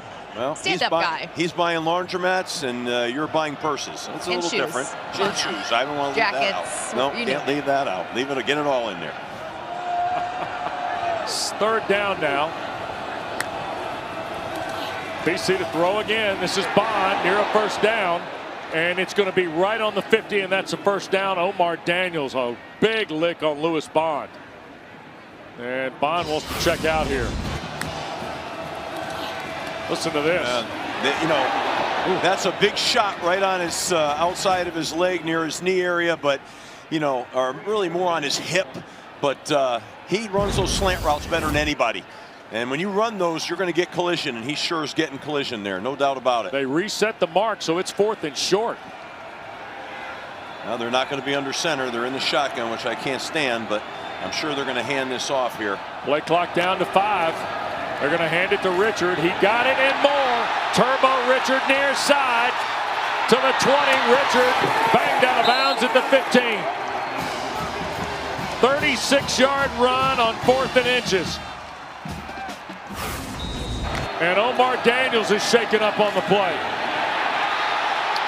Yeah, he traversed back on the field and made a big run, but there was a tremendous block at the point of attack by Jeremiah Franklin that really was something. And he ended up bending away from the hole there, but made a big play. But there was some point of attack blocks that were great. Turbo Richards got 8 carries for 85 yards.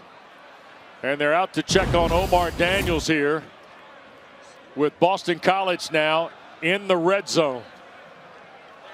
So Daniels, the senior from Moultrie, Georgia, is helped to his feet. And now BC, who's riding a 9-game losing streak. And the Eagles have found ways to unravel at times. Now trying in Bill O'Brien's second campaign to see if they can't break through against a team that controls its destiny for the ACC championship, and for that matter, the college football playoff here in the second half. So much on the line for Georgia Tech, but BC's having none of that. And Reed Harris and Lewis Bond are really having a night, which is setting up some runs by Turbo Richard and Jordan McDonald. And let's not forget the accuracy by Dylan Lonergan. Lonergan, play fake, now going to loop it back for Richard, and incomplete. That ball got broken up on the route by Clayton Powell-Lee. Quite frankly, Powell-Lee might have had a crack at picking it. Yeah, he looked more intent on trying to see if he was going to strike him than pick the ball. Yeah, another look here, Coach. Yeah, and you know, he throws it back. Really a good ball, actually. Yeah, I thought, you know, but you know, there's a lot of vision in his face for Turbo. So McDonald has come in to spell Richard. BC gets in the too tight set again. And they're going to hand to McDonald. Here's Jordan McDonald, and Boston College leads. The combination block that time by Jude Bowery and Jeremiah Franklin at the point of attack. They wipe down the side of the line. So almost 3 minutes into this third quarter, Boston College has taken the lead. McDonald on a 15-yard Watch these two run. guys right now in this gap scheme block. Watch them wipe that block out and create that running lane. Really, really well done. Caved the whole side of the defensive line for Georgia Tech. And Lombardo to make it a touchdown advantage. And it's good. 14 straight for the Eagles. They've had touchdown marches of 93 and 75. And they've got upset on their minds.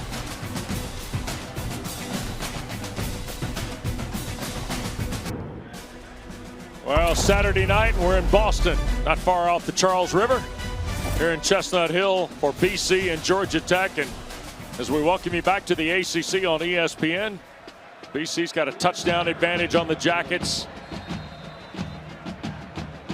And Boston College has posted 2 touchdowns in their last 2 trips offensively to take the lead.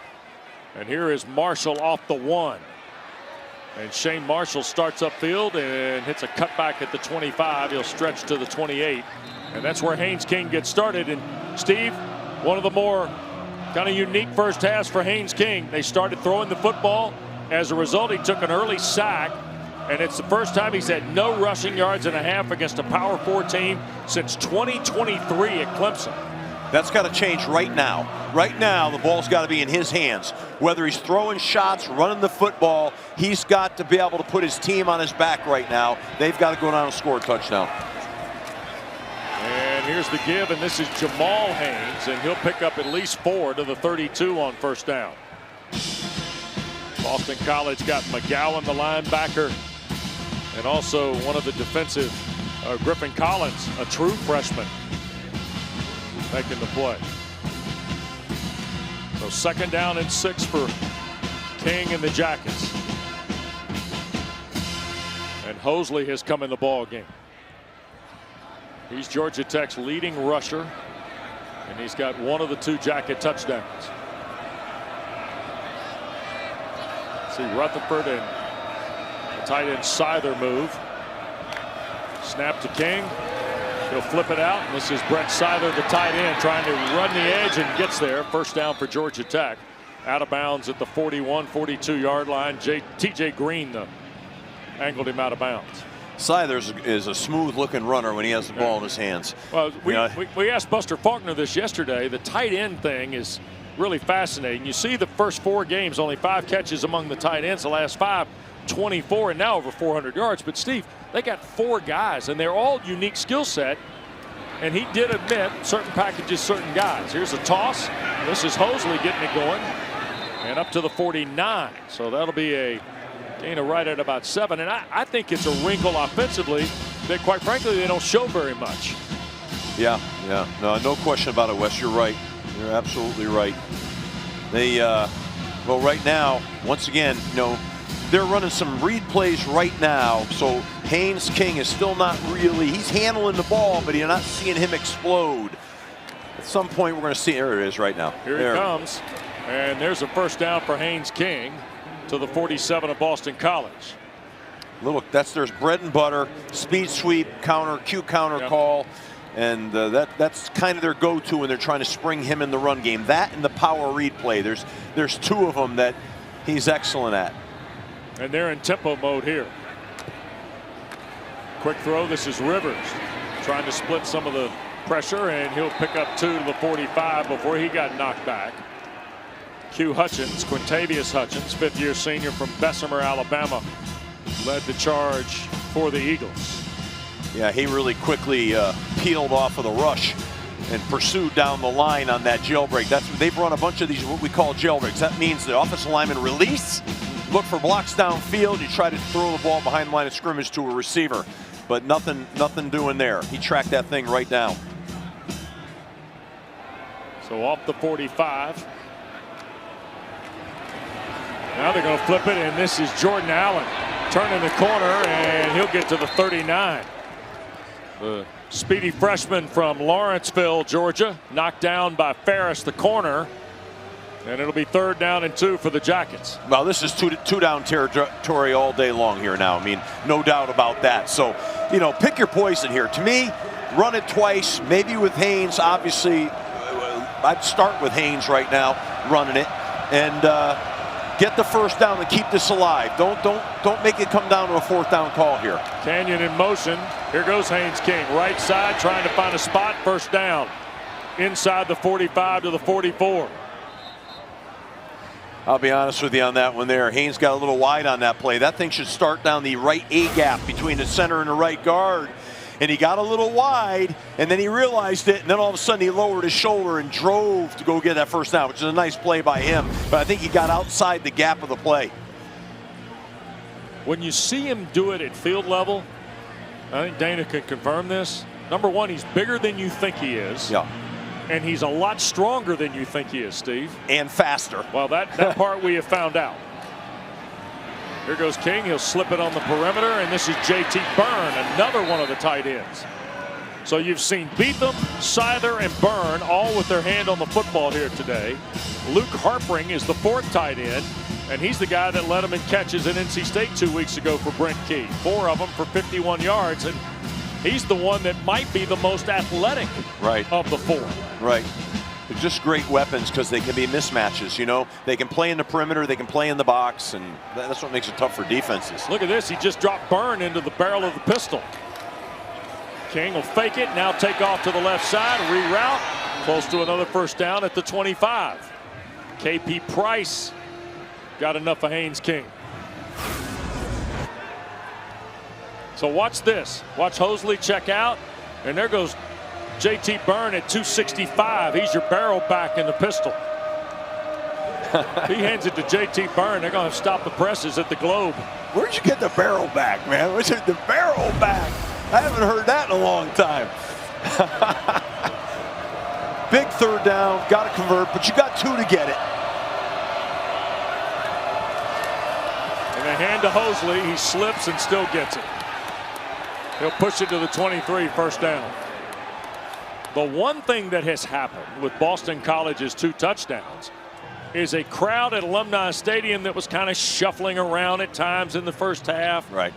Now is completely engaged. Oh, yeah, they can feel the energy of their team and realize that, hey, we got an opportunity. We're leading this team, the leader in the ACC, and our guys are juiced up. And on defense, this Boston College defense is playing with passion. Here's the give, and Jamal Haynes to work, and he got knocked back pretty quick. McGowan, the linebacker, was there. Faber Bate, transfer from Merrimack. Big 41 there. Yeah, you know, the defensive line for BC stunted. They all stunted. They slanted the front right to the play. They had a perfect ball on for that play to stop that run. I think Georgia Tech now, they're moving the ball real well, but to me, in between these plays, once in a while, take a shot. Take a shot here, you know, because you're chewing a lot of clock up. You don't want to come away with no points here. 2nd and 10, King looks to throw. There it is, Canyon the catch at the 18, and McGowan will throw him back. But Canyon got as far, potentially, as the 17, so it's going to be 3rd down and a full 4, Steve, for Brent Key. Yeah, once again, I keep sounding like a broken record. My mindset would be, you've got 2 downs here to get this. So what do you like right now on 3rd down to get 4 yards, thinking you're going to at least get 2 to 3 on here? Do you want to throw it? You want to sprint them out and throw it? You want to run Haynes on a quarterback run? It's going to be something like that, I would think. King to throw. Pressure coming. Slips it to Jamal Haynes. He dropped it. Jamal Haynes might have scored. Well, he took his classic, from the first day you start playing football, see the ball into your hands. He took his eyes off the ball and tried to get his eyes around, turn him upfield, and he lost the ball. This was an easy touchdown. It was a mesh route versus man coverage, wide open. And Buster Faulkner can't believe it. I feel you, Buster. I got you. You had a great play call, but players got to make the plays. 35-yard try for Burr. Just inside that. Missed at the close of the half from 49. And Aiden Burr fires it through. So Burr knocks it in from 34. Georgia Tech trails 4 when we continue on ACC Network.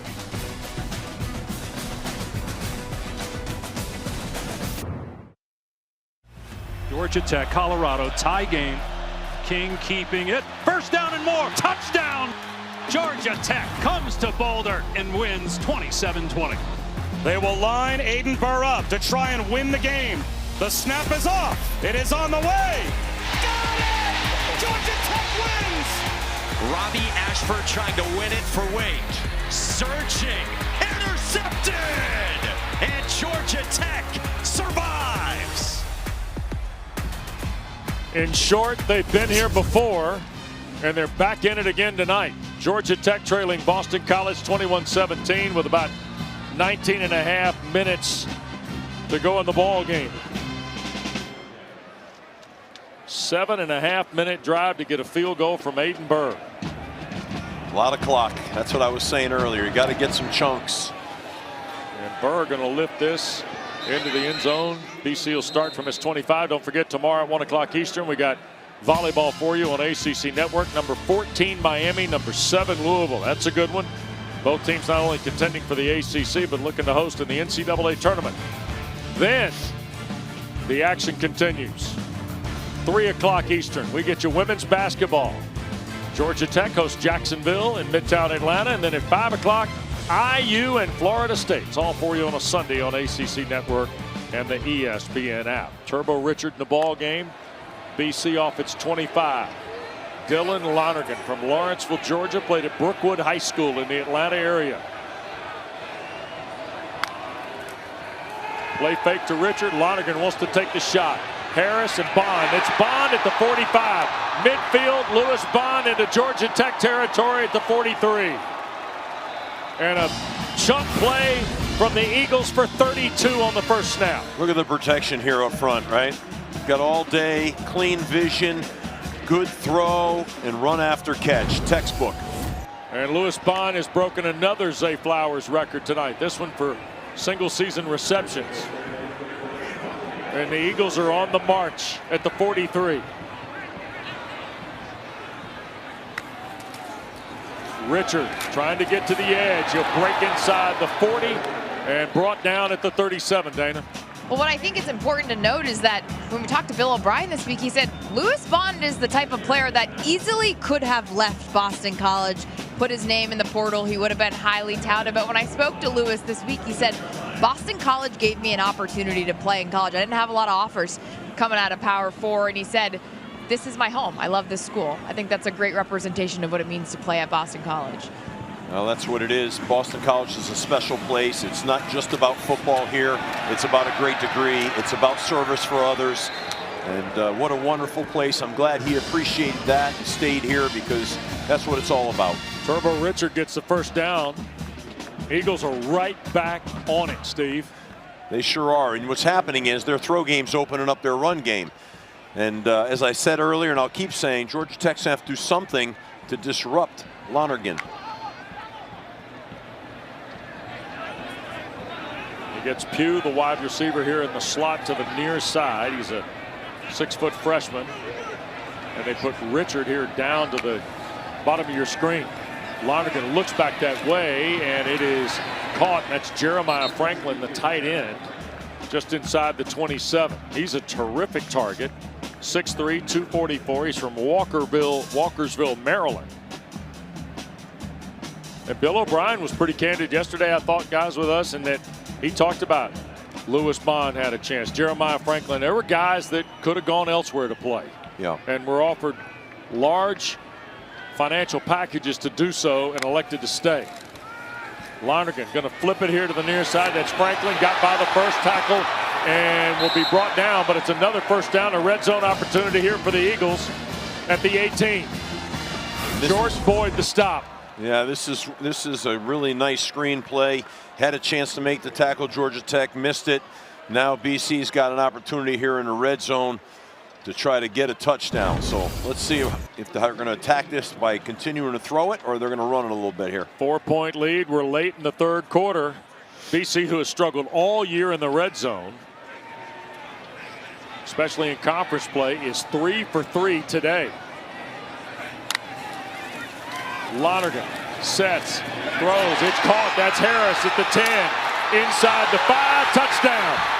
Broke through 2 tackles and scored. What a great run by Reed Harris.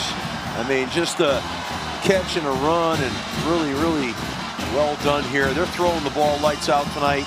And again, it starts with no pass rush by Georgia Tech and great route running and great catching by the Boston College receiving corps.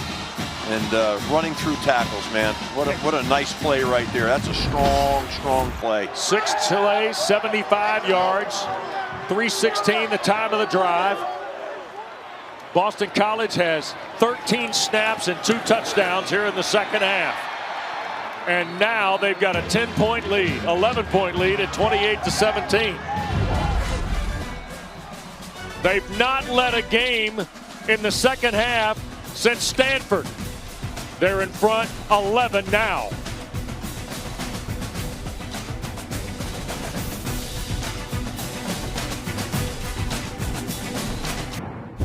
For the ACC championship game.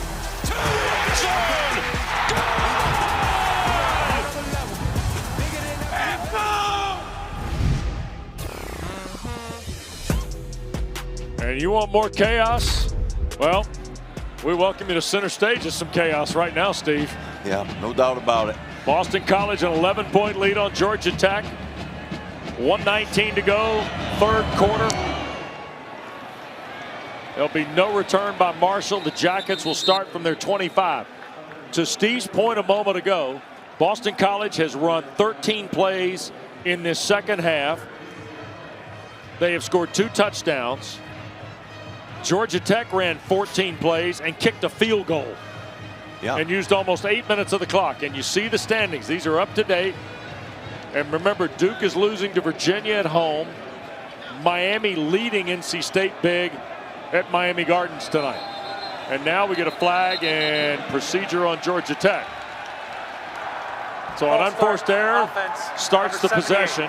5-yard penalty. Georgia Tech has allowed 46 plays of 20 or more yards this year. That's 106 in the FBS rank. Today they've allowed 4 plays of 20 or more. And big plays have been a part of this second half. It's been a part of Boston College's day offensively. It sure has been. Georgia Tech is going to have to try to flip this script here, and they need to do it now.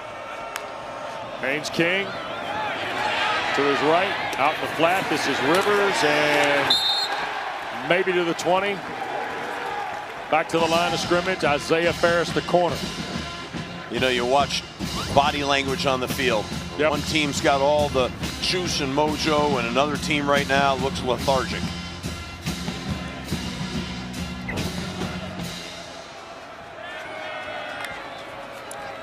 Second down for King. Wants to cut it loose and overthrows Rivers. Third down. And King took a shot as he cut it loose, I guess. Got knocked to the ground by Q Hutchins. Yeah, I mean, he didn't disrupt the throw, but he's, you know, I don't even think Haynes fell. That's just a bad throw to me. And now we got a 3rd and 15. That's not where you want to be in this situation. BC is going to pin their ears back, and they're going to come hunting for the quarterback. They'll probably rush 3 here. Here's King in trouble up in the pocket. He'll slip it, and it's caught. That's Hosley. Out of bounds beyond the 45-yard line. No flag on the play. Haynes King and Georgia Tech are alive. I was worried that he was over the line of scrimmage. What an acrobatic effort by the Georgia Tech quarterback. Bill O'Brien just shakes his head like, are you kidding me? His foot was, I think, right at the line of scrimmage, Haynes King, when he released the ball. I mean, good for them. Big play. Got to take a shot right now. Got to take a shot. And here comes Bill O'Brien was out on the field, and now a flag's been thrown. O'Brien was at the numbers.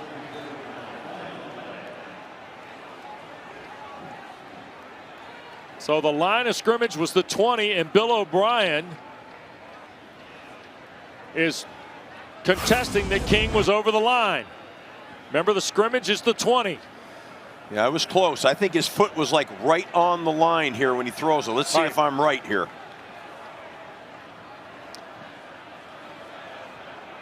Yeah. Now the crowd is seeing a replay here.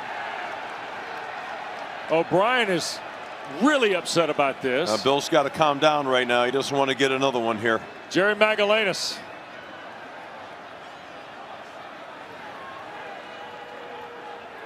And an injured player for Boston College in front of the bench area is also being tended to here.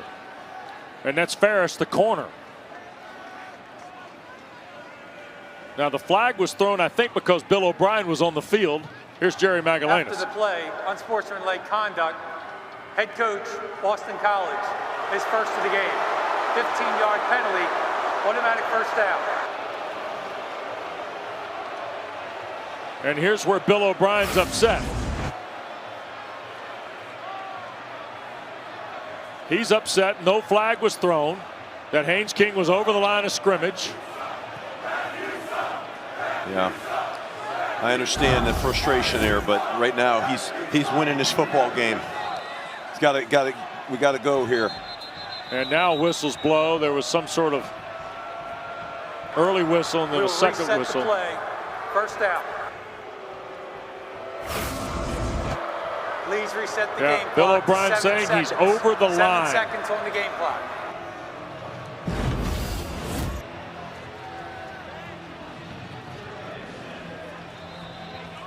All right, everybody's got to regroup, both sides here. Here's King handing off, and Hosley fights near a first down. Omar Thornton the stop. That's a good tackle by Omar. I mean, it was a big gain, but a good tackle. That'll get us to the end of the third. Georgia Tech trying to battle for the ACC championship and the college football playoff. Trails 11.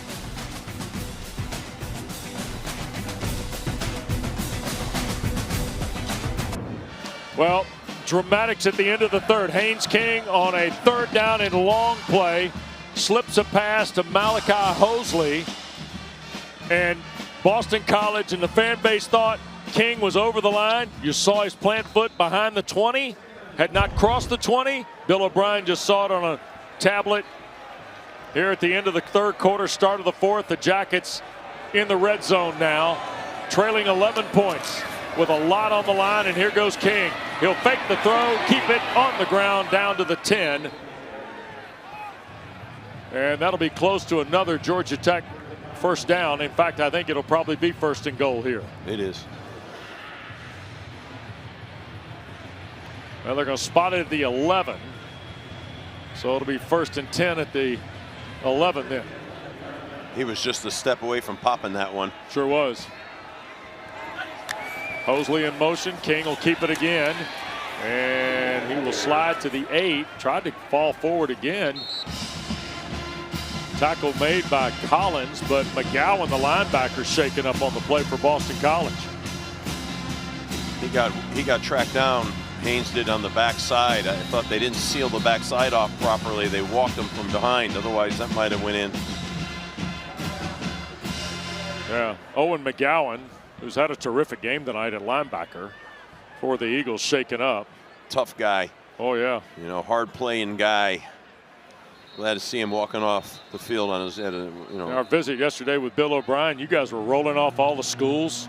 Catholic Memorial, you guys were in Northeast High School heaven up there, rolling off those alma Catholic maters. Memorial's players, a powerhouse in Massachusetts, man. Yeah. Heck yeah, gotta love it. Northeast football. Tough, hard nose. Yeah. Bryce Steele comes in to replace McGowan. That's an unbelievable story right there, number 8. Diagnosed with cancer, missed all of 2023 with a cancer diagnosis. Here's King on a drop, shoots it to the far side, off the hands, beyond the reach of Hosley. It's 3rd down. Slightly ahead, and it was Camella wearing the McGillis number that was there defending. Yeah, I'm a little surprised at that call. You know, and now they're in a critical 3rd down here, and they got to go for a touchdown here, I think. So, you know, they're gonna run whatever they feel like they can probably at least get a strong 5 yards here. They trail 11. Almost a minute gone in the 4th. The snap to King. With time, end zone throw, incomplete. He was trying to go to Isaiah Canyon. It was defended by Omar Thornton. And here comes Burr. I think there's a little bit of pass interference here, personally. I mean, he got hit inside out in the back of the end zone here with someone with a... Another look, coach. Yeah, that's PI. Got away with one there now. Yeah. Should be. Quarterback thought he had the flag, did not. Now Burr will try and add from 26.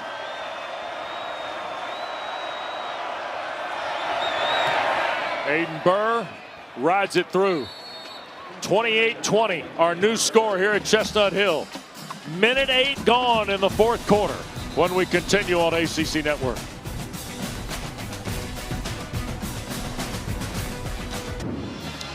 Steve, you mentioned a moment ago, surprised no PI called here.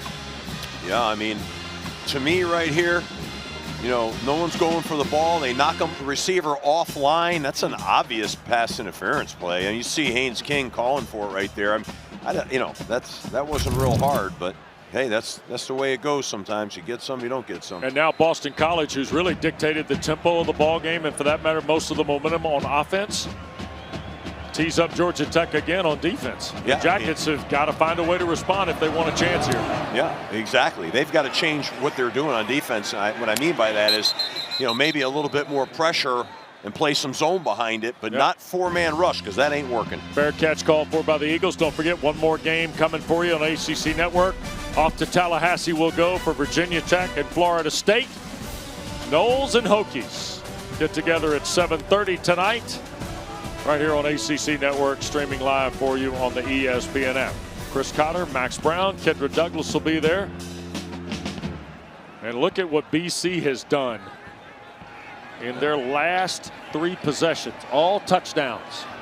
And they start from their 25 to the Eagles. And here is McDonald trying to get to the perimeter, and that is Vandenberg. Jordan Vandenberg. It'll be measured for a 2-yard loss. He tackled him back inside the 20, so it'll be 2nd down and 12. Now the center couldn't handle him, and he penetrated and got in the backfield and made a play. And that's, you know, that's the problem with that wide zone play sometimes. But we're probably in a passing situation for BC right now. Let's see if Georgia Tech can create a rush on the quarterback here. They bring Bond out of the backfield into a slot here with Reed Harris at the near side. Lonergan looking that way, back across the middle. Chudzinski a sliding catch, shy of the 35. It'll be 3rd and 1. There's just no pass rush. You know, they hit Bond on that play in the backfield, trying to get him out of the backfield to get him matched up potentially in a man situation, but they played zone, Georgia Tech, so it didn't matter. Jordan McDonald into the ball game. He'll be the running back here, the bigger back at 211 pounds. On a 3rd and short play. Well, they're going to hand it off to him. I'd be surprised if they don't. They hand it to McDonald. He's got the 1st down. Out to the 37. And the clock continuing to move now. Inside 12.5 minutes to go. Brent Key and Georgia Tech trying to stay in control of not only their chances for the ACC championship, but also the college football playoff. I'd say Georgia Tech's got to make a stand here now. Lonergan tries to hand back to McDonald, tripped up in the backfield. That was Amari Harvey rather. who got a hand in there, and it was eventually Matthew Alexander that made the stop.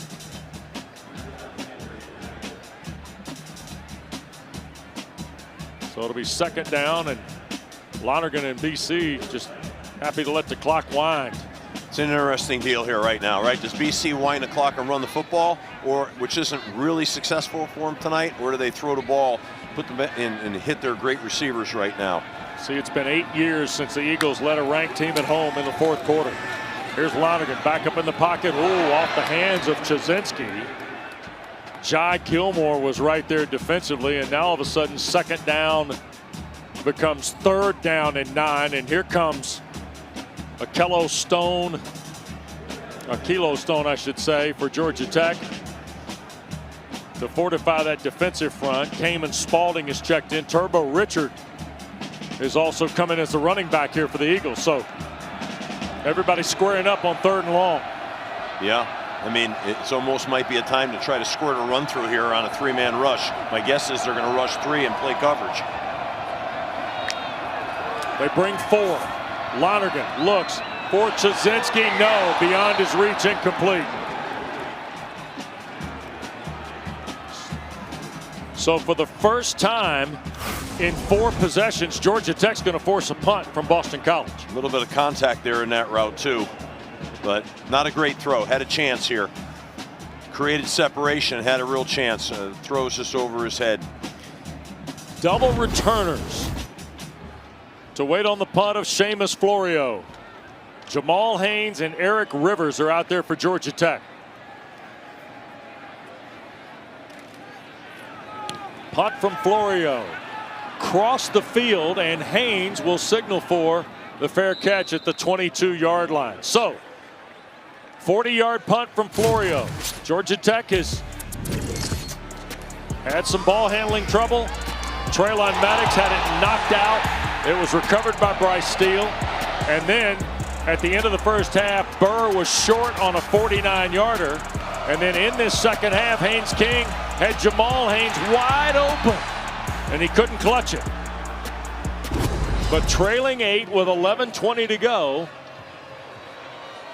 Every possession right now is on the line for Georgia Tech. They've got to play real efficient football. And a toss to Hosley at the right side and across the 25. A gain of 4. It'll be second down and 6. Boykin makes the stop for the Eagles. Yeah, he got downhill really fast right there too. That wasn't a lot there. He made 4 yards out of nothing. You see the 2 field goals after the missed field goal at the end of the first half, and the punt prior to that on a 9-play possession. Toss again. Here goes Malachi Hosley. First down, out to the 34. KP Price the stop for the Eagles. Yeah, I think you're going to see this perimeter really well blocked here. If you watch out in front of this toss, you've got 3 good blocks in the perimeter right there. And he's one-on-one with the safety. And KP Price made the tackle, but not before he get a first down. Haynes King over 300 yards of total offense tonight. Now to throw, pressure coming. King backing up, he's going to sail it out of bounds. So it'll be second down and 10. Griffin Collins, a true freshman, checks into the ball game and immediately applied pressure. Collins is playing for McGowan. That's a look at the freshman there. McGowan, remember, came off the field with an injury. He has come back in at the linebacking spot.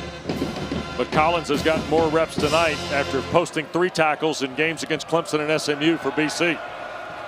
King, far side throw, and knocked out of bounds on the catch is Hosley. KP Price right there. Talented safety. Yeah, right now, Buster's sitting there. I'm wondering what Coach Key has told him here. Are we in that time right now where he's got to go for this on 4th down if he doesn't make it on 3rd here? Those are probably discussed. That's what they're talking about that on the sideline right now. That's the discussion that's going on. Yep. What do you want to do, Coach? That's his analytics guy. And they're going to sit here and say, one of the Boyle twins who played for me at Temple. And they're making that decision. Here's King, across the middle. Eric Rivers the catch. First down at the 45, slides and took a big shot, and Q Hutchins is hurt. Oh, that doesn't look good right there now. The defensive end of the Eagles goes down immediately on the stop of Rivers at the 47 of Georgia Tech. So we'll get a timeout. Hutchins shaken up on the play. Rivers and Haynes King convert the 3rd and long. Georgia Tech trails 8 when we continue from Chestnut Hill.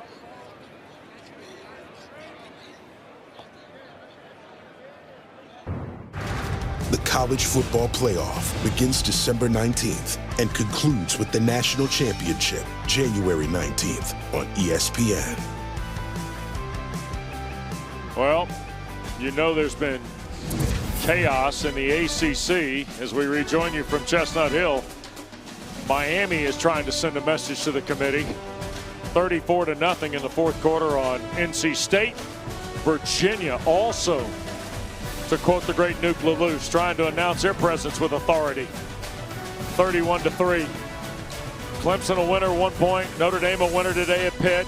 And Georgia Tech is in a full-blown scrap here at Chestnut Hill tonight with Bill O'Brien's Eagles. Trailing 8 here in the 4th as we rejoin you from Alumni Stadium with Steve Adazio, Dana Boyle, Wes Durham, our terrific ACC Network crew. 1st and 10 for King. To his right, throwing down the field, it's caught. Malik Rutherford the catch, belted out of bounds at the Boston College 38-yard line. That was a throw. He had to thread that over and through. What a throw by Haynes King. That was a big time throw on the move to his right.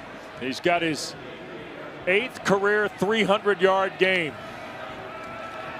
King in the pocket, sailing it deep, downfield, caught Rivers. Was he inbounds? Yes. At the 3, 1st and goal. Yeah, he's inbounds, all right. And I tell you, what a throw, what a catch. That was pretty good coverage now. Yeah, I mean, I thought that was pretty good coverage. Max Tucker. You know, I don't think that's... 1st and goal at the 3 on a play. Big time play. That sets him up 1st and goal at the 3 of Boston College. They got to run Haynes here. Here goes King into the stack toward the 2 for a yard. Rivers, by the way, 7 catches for 118 yards.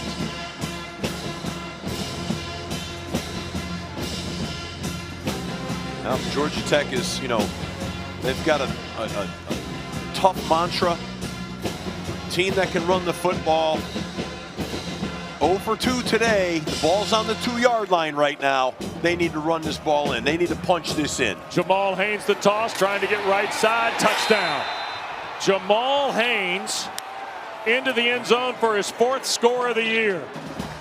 I'll tell you, you know what I'm going to tell you, Wes? Huh? Wes? Go for 2. You know what I love right there, Wes? He's under center. And the go for Dos is brought to you by Dos Equis. Yeah, here it is. Adazio was going to sell the promotion for us, and he didn't. Yeah, well, I'll tell you what right now. Here's what I think right now. Goal for 2. You got it, you know. Oh my gosh, they're in a trick formation right now. They're 2 of 3 on the year in 2-point conversions. Oh wow, this is snap to King. He'll keep it to the right side and will not get in. The broken formation didn't work. And guess who made the hit? Charlie Camella. Wow. Wearing the Jay McGillis jersey. He and Chris Maribel. Very fitting for number 31 to make the play.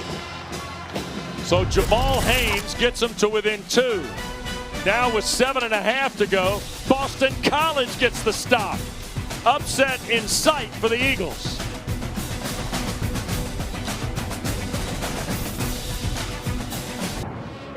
Well, Haynes King sitting on the bench. Chris Winkie there, the quarterback's coach. Georgia Tech to within 2, Steve, but the try for 2 a moment ago went fading quickly. And we'll go back and look at it in a moment. Meanwhile, Bill O'Brien's team, and both these schools still have each of their 3 timeouts. And there'll be no return here, so Boston College is going to stop from the 25. Let's go back to the 2-point look here, Steve.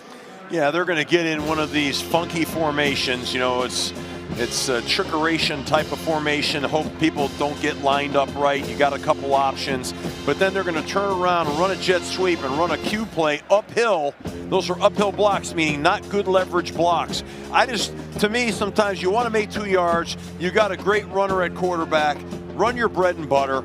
Make your 2 yards, whether you run it or whether you sprint out and throw with him with a run-pass option. I'm surprised at that a little bit, but they obviously felt like they liked it during the week and had it down as their first call on a 2-point play. It wasn't something they just decided. Georgia Tech is over 500 yards of offense today. Boston College, though, who came into the game averaging 323 in ACC play, they're 110 yards over that.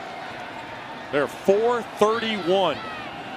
As they take on 1st and 10 off their 25, go the Eagles, and Lonergan wants to loop it down the field, and it's overthrown for Luke McLaughlin. 2nd down and 10. Wide open.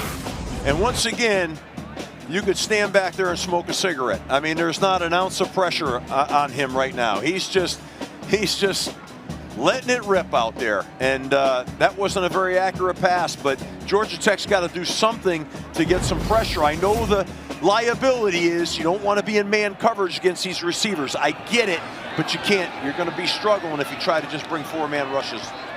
Franklin, the tight end, in motion. 2nd and 10. Lonergan looking for help here, and it's dropped. And that was McLaughlin again. It'll be 3rd and 10. The 5th-year senior from Hudson, Ohio, has been teed up twice. He's a captain on this football team. And now it is 3rd and 10. I actually like that call. Just didn't execute it. But Boston College 4 for 9 on 3rd down.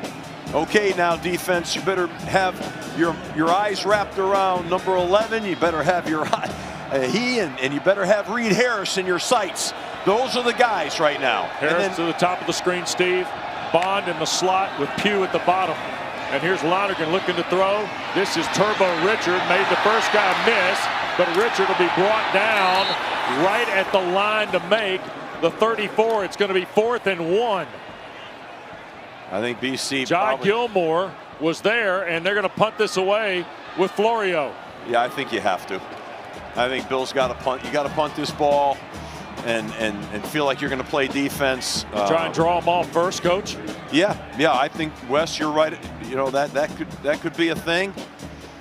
But right now they're just going to punt it. They maybe could have tried that. 4th and 4 is a ways to go. Eric Rivers is deep. He stands at the 25 waiting on the Florio punt. Snap back. Florio got it away. Rivers.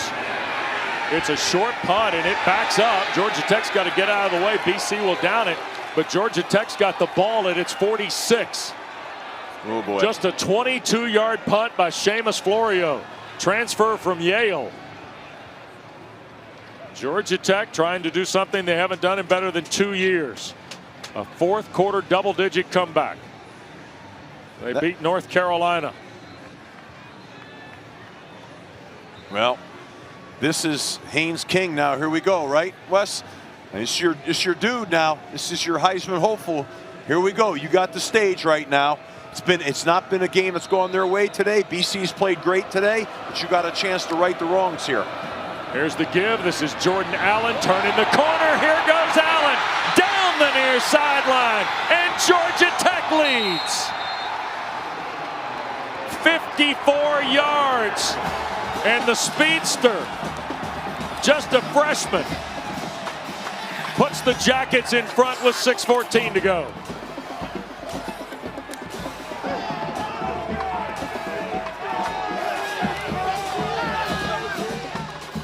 Georgia Tech going to go for 2 here. Oh no, Burr's going to line up to kick the extra point. Yeah, no, here's the broken formation. That's the broken formation. What are the numbers? Mess with the block team. That's all that is. And Burr knocks home the point to make it a 5-point lead. Another look at Jordan Allen. They've tried to get it in his hands a couple times today, Steve. Yeah. What you're gonna see here is, again, tremendous blocking in the perimeter. Haynes King's reading the defensive end. If he runs out, he's gonna run it himself. If he doesn't, he's gonna hand it off. But it's the blocking in the perimeter with great speed. Excuse me. That made it happen. Luke Harpring made the block. I'm just still choking right now. Holy cow, so my saliva's going down my throat. We got an exciting deal here, man. Sorry, everybody, for that. Couldn't grasp my words. Wow, that happened fast. 53 yards. 54 officially for Jordan Allen. Heck of a way to get your first career touchdown. You think? With it all in line. But you know what? Wes, what you were saying earlier, they got to come out and play some what? Defense. Defense, Georgia Tech. There'll be no return here. So the touchdown by the Jackets. And now we get you set for Virginia Tech, Florida State. That'll follow us. ACC Huddle final score after that. Seminoles and Hokies. And we'll challenge Cotter and Max Brown and Kendra Douglas to match the dramatics we've seen here. And it's not over yet, Wes. Not over. 6 minutes left to play here. And Boston College, I promise you, there's no quit. They're going to fight right now. Here is Lonergan to throw. To his right, downfield. Oh, Bond couldn't hang on. And Toby was right, or no, Gilmore, 14 right there in coverage. That was a great play by Gilmore. I mean, he punches this thing out. This is a good throw. There's nothing wrong with this throw. Watch this defensive play. Look at him getting his hand in there. Nicely done. Nicely done. Good defense. Yeah. Those good throw. Both offense, defense working it right here. Got a second and long. Obviously, it's an obvious throwing situation here. Let's watch the pass rush here. Let's watch the Georgia Tech pass rush, because the offensive line from BC has done a tremendous job tonight. Lonergan to his left. Trouble. Sacked. They get there. And it's Stone. Akilo Stone with the sack. It's his 4th of the year. He led Georgia Tech coming in, Steve, with 3, and he gets the first one. Well, I hope everybody had their eyes focused on it, because there it was. We get a pressure. He beats the right guard here, and you know, Logan Taylor and Bill's saying, man, oh man, we've been protecting all night long. That's not been a problem. Now all of a sudden that's going to happen. Well, here we go. 3rd down and 20. Lonergan up in the pocket, down the seam for Franklin, who makes the catch. What a catch by Jeremiah Franklin. BC's alive at the 46. Rodney Shelley was right there. 30-yard strike. Just run a vertical route, and what a catch, what a throw, what a catch. Lonergan stepped right up in the pocket and ripped it, and what a catch Franklin made. Lonergan now 327 yards on 24 of 37. That was a critical play there, huh? You don't see those convert very often. Again, a drop. Crossing route. Bond, the catch. Flipped over, but a BC first down at the 42 of Georgia Tech. Rodney Shelley, another tackle from the Yellow Jackets secondary.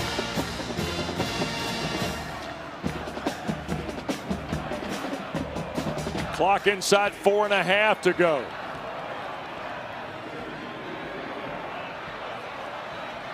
Three receivers to the top of your screen here in a moment.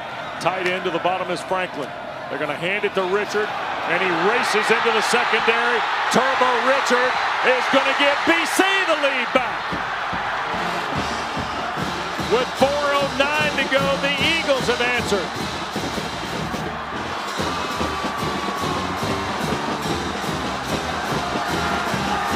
I'll tell you what happened on that last play now. They stunted the front, Georgia Tech, and the backside end just didn't come all the way underneath. They opened up a gap, and he hit the gap with speed. Logan Taylor is the injured player out of the offensive line for BC. Bill O'Brien's team wants to go for 2 here, but they'll tend to the very talented guard from Canada, who is down back at the near the line of scrimmage at the 41. It's a 43-yard run by Richard. He's got 141 yards on 10 carries tonight. And his second touchdown has put Boston College back in front.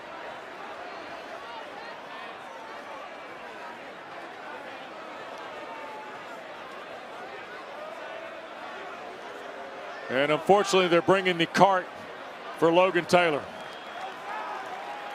But not him. They had the cart, 7/8 out there, and he's not having the cart, Steve. Not that guy. Yeah, he's a tough guy. Yeah. Oh boy. Yeah. He got his ankle. Oh boy. Oh man. He got his ankle rolled on and his knee bent backwards. But he bounced right up. And look at him walking off. That's a tough guy right there now. Yeah. That doesn't feel good at all. BC's gone for 2 once this year. They missed it. Dos Equis brings you our go for Dos. And a chance to push the lead back to 3 points. Lonergan empties the backfield. Well, they got one-on-one with Lewis Bond. He's looking left for Bond. Throws back corner. Chazinski, did he hold on? No, did not. Incomplete. So it's a 1-point game. 34-33, 4:09 to go. Everybody's got their pocket full of timeouts. Oh, yeah. What a play on defense. They got up and tipped that ball. Clayton Powell-Lee. Yeah, look at that. Look at this. You talk about a game of inches. Look at the inches right there. He doesn't tip that ball. That's a catch. Yep. That's a catch. But you're still in a situation right now where Georgia Tech's got 4 minutes. But they got to go down and get points. And BC's got to play defense here. This game is back and forth, man. These are the games that are exciting, but boy, as a coach, they age you. 5 plays, 75 yards to answer in 2:05. Turbo Richard, the last 43. Goodness.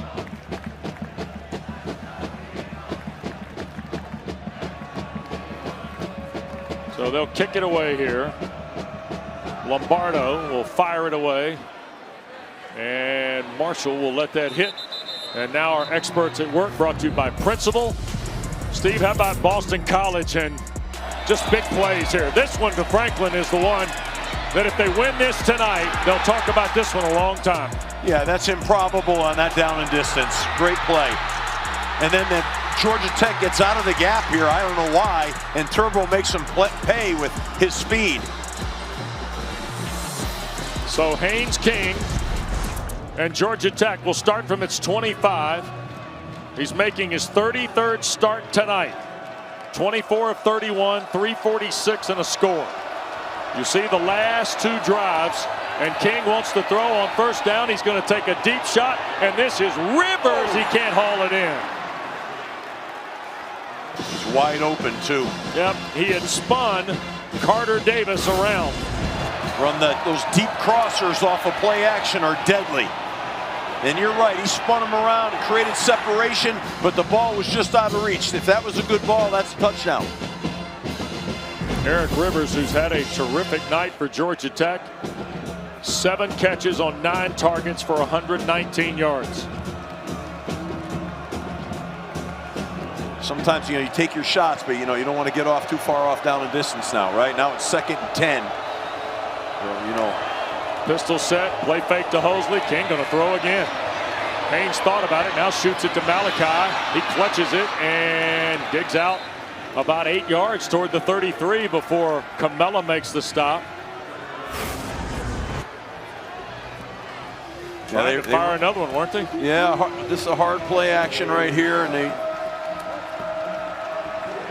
3rd and 2.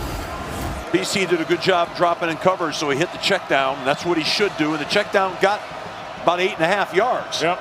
But now, you got 2 downs to get 3 yards, I guess. Here's King. He's going to keep it. That's a first down and more. And boy, covers up the football. Took a big lick at the 40. Falls forward to the 42. 3:20 and a moving clock on the Carter Davis hit. Yeah. These safeties from Boston College will strike you. Now, Boston College showed a nickel fire here from the field, bringing that overhang. And they're going to roll the coverage. You can see it rolling. He's coming. There's the toss. On the perimeter goes Hosley. McGowan tries to wrap him up. He'll fall forward toward the 49. Inside 3 minutes now to go. 7-yard play there, Coach. McGowan shaking up again. Yeah, he looks like he's got an ankle issue here. It's a hard loss for BC if he's got to come out of this game. So the injured player, Hosley, by the way, 13 carries, 100 yards. Brent Key wants his team together here to communicate. And he's talking to Jerry Magallanes, I believe. Yeah, he's probably trying to, he's saying, are they, you know, faking an injury, trying to rest their defense? I'm guessing that's what he's saying. I don't know. Either that or they've got a special they're going to run and you want to remind them what the special is. Could be that too. I don't know.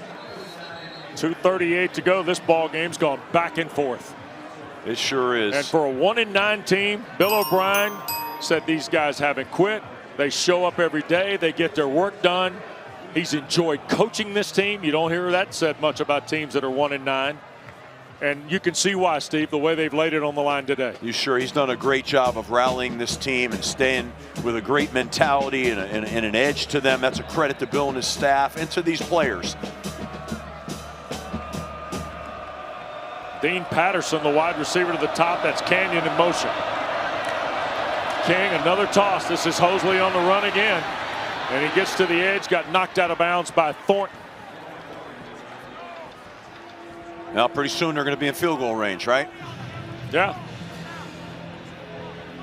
And timeouts will be 2:15 left on the clock. First down and 10 after the run by Hosley. And they can just they're going to let this go to the 2-minute timeout. Nope, they're going to snap it and hand it to Hosley, left side. Malachi got a couple of yards inside the 45 to the 44, and that'll take us to the 2-minute timeout. Bryce Steele, the tackle. 1:56 to go at Chestnut Hill. Boston College 34, Georgia Tech 33. Championship game hopes and college football playoff berths on the line next.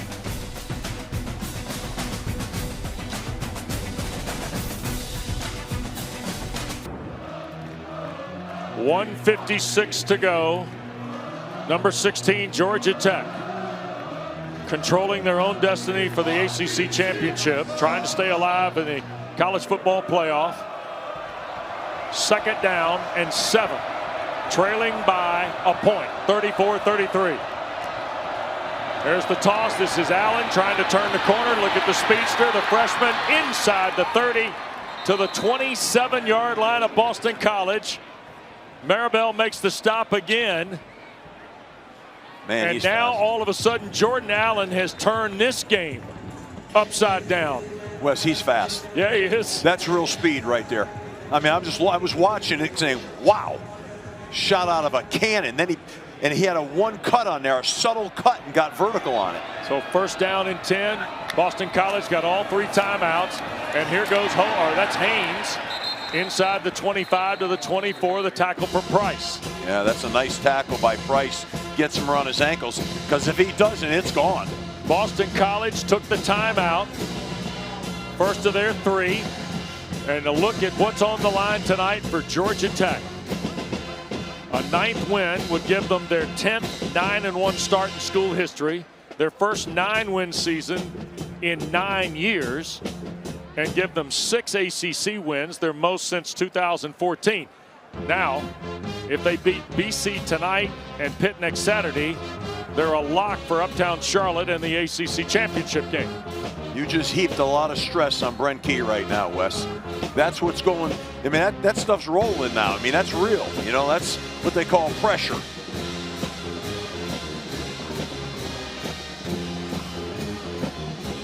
BC right now has got to make a stand on defense.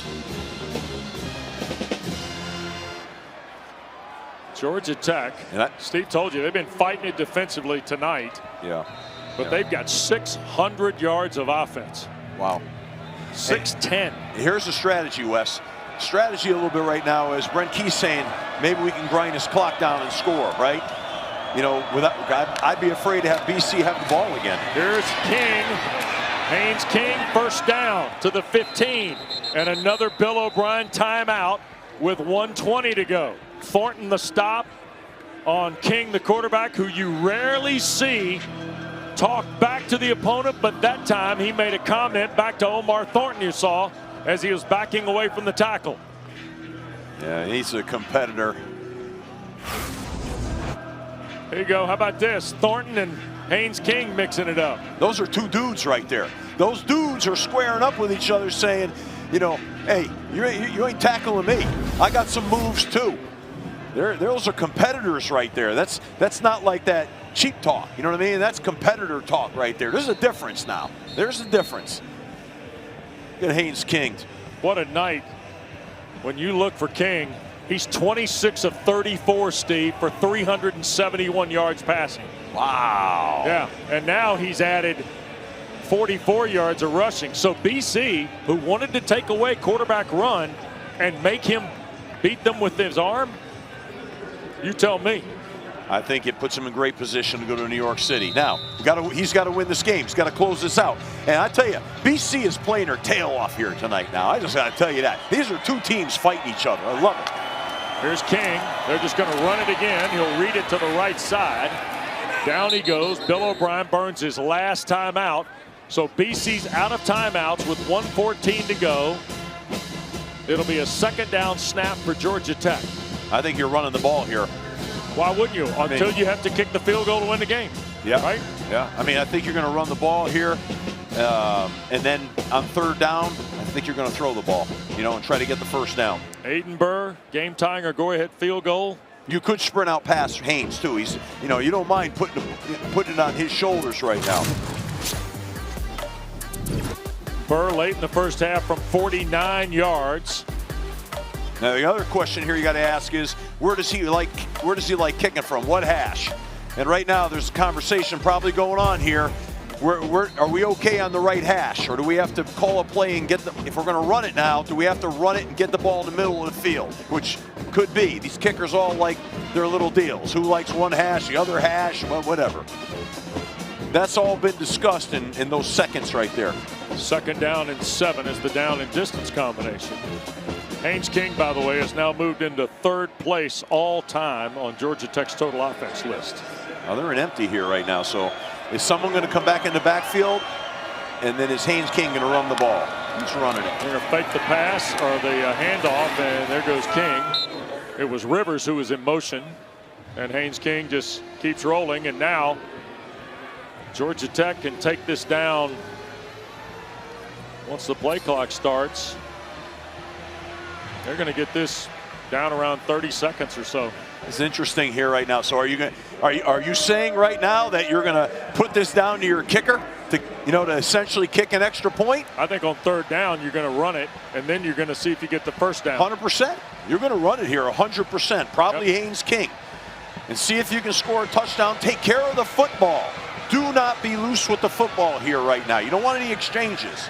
That would be my guess. There's the timeout for Brent Key. That's his first with 29 seconds to go. Some kind of ball game, huh? Some kind of game. But credit BC. BC, both teams. Absolutely. But BC has been, to Bill O'Brien's point, we said this a moment ago, 1-9, not a lot of highlights, a lot of disappointment, a lot of bumps in the road, tough days in the office, tough days at practice, right? Uh-huh. But he re-emphasized to us twice yesterday, I enjoy coaching this team. I'm proud of these guys. They're a part of what we're building. Yeah. And you can see why. It's a credit to the character of the team. They put it on the line for him tonight. And I got to tell you, it's something that, I experienced here. These kids, they keep fighting. High character, keep fighting. And that's what they're doing right now. They got their backs against the wall a little bit here right now, but I'll tell you what, give them all the credit in the world. See how this isn't over yet. BC cannot stop the clock again.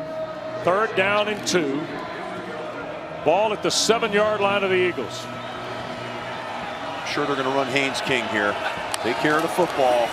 Take care of the football. Inside the 5, and take down care of the football. And they'll measure it to just outside the 5.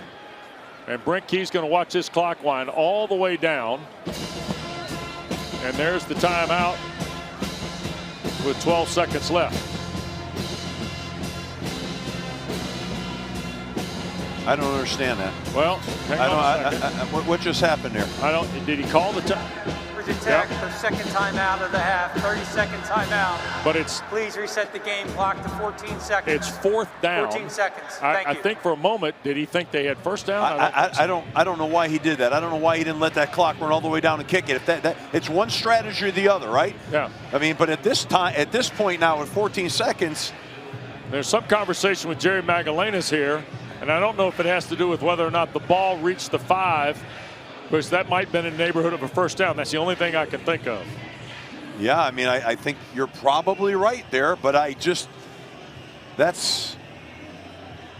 mean, if his mindset is we're gonna kick it and end it, then bring it all the way down. There's a powwow going on out there. No, I mean, it's. And here comes Aiden Burr. One of 2 Georgia Tech kickers with multiple walk-offs. The other, the youngster with the educated toe, Scott Sisson. And the ball's on the left hash right now, not in the center of the field. So Aiden Burr with 14 seconds left.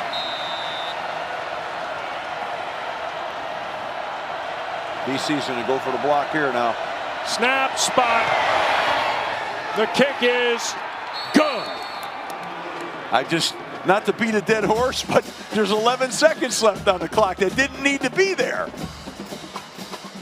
So Aiden Burr kicks a 23-yard field goal. Wow. What a drive by Georgia Tech.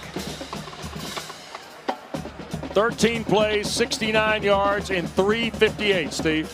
Yeah, unbelievable. But Wes, I'm still on my heels with this right now, with the timeout. I just, game isn't over. Nope. Now, is he going to kick this out of the end zone? It's a good question. We're getting ready to find out. We're getting ready to find out. Yep. And then you probably got 2 plays left by Boston College based on what happens on this.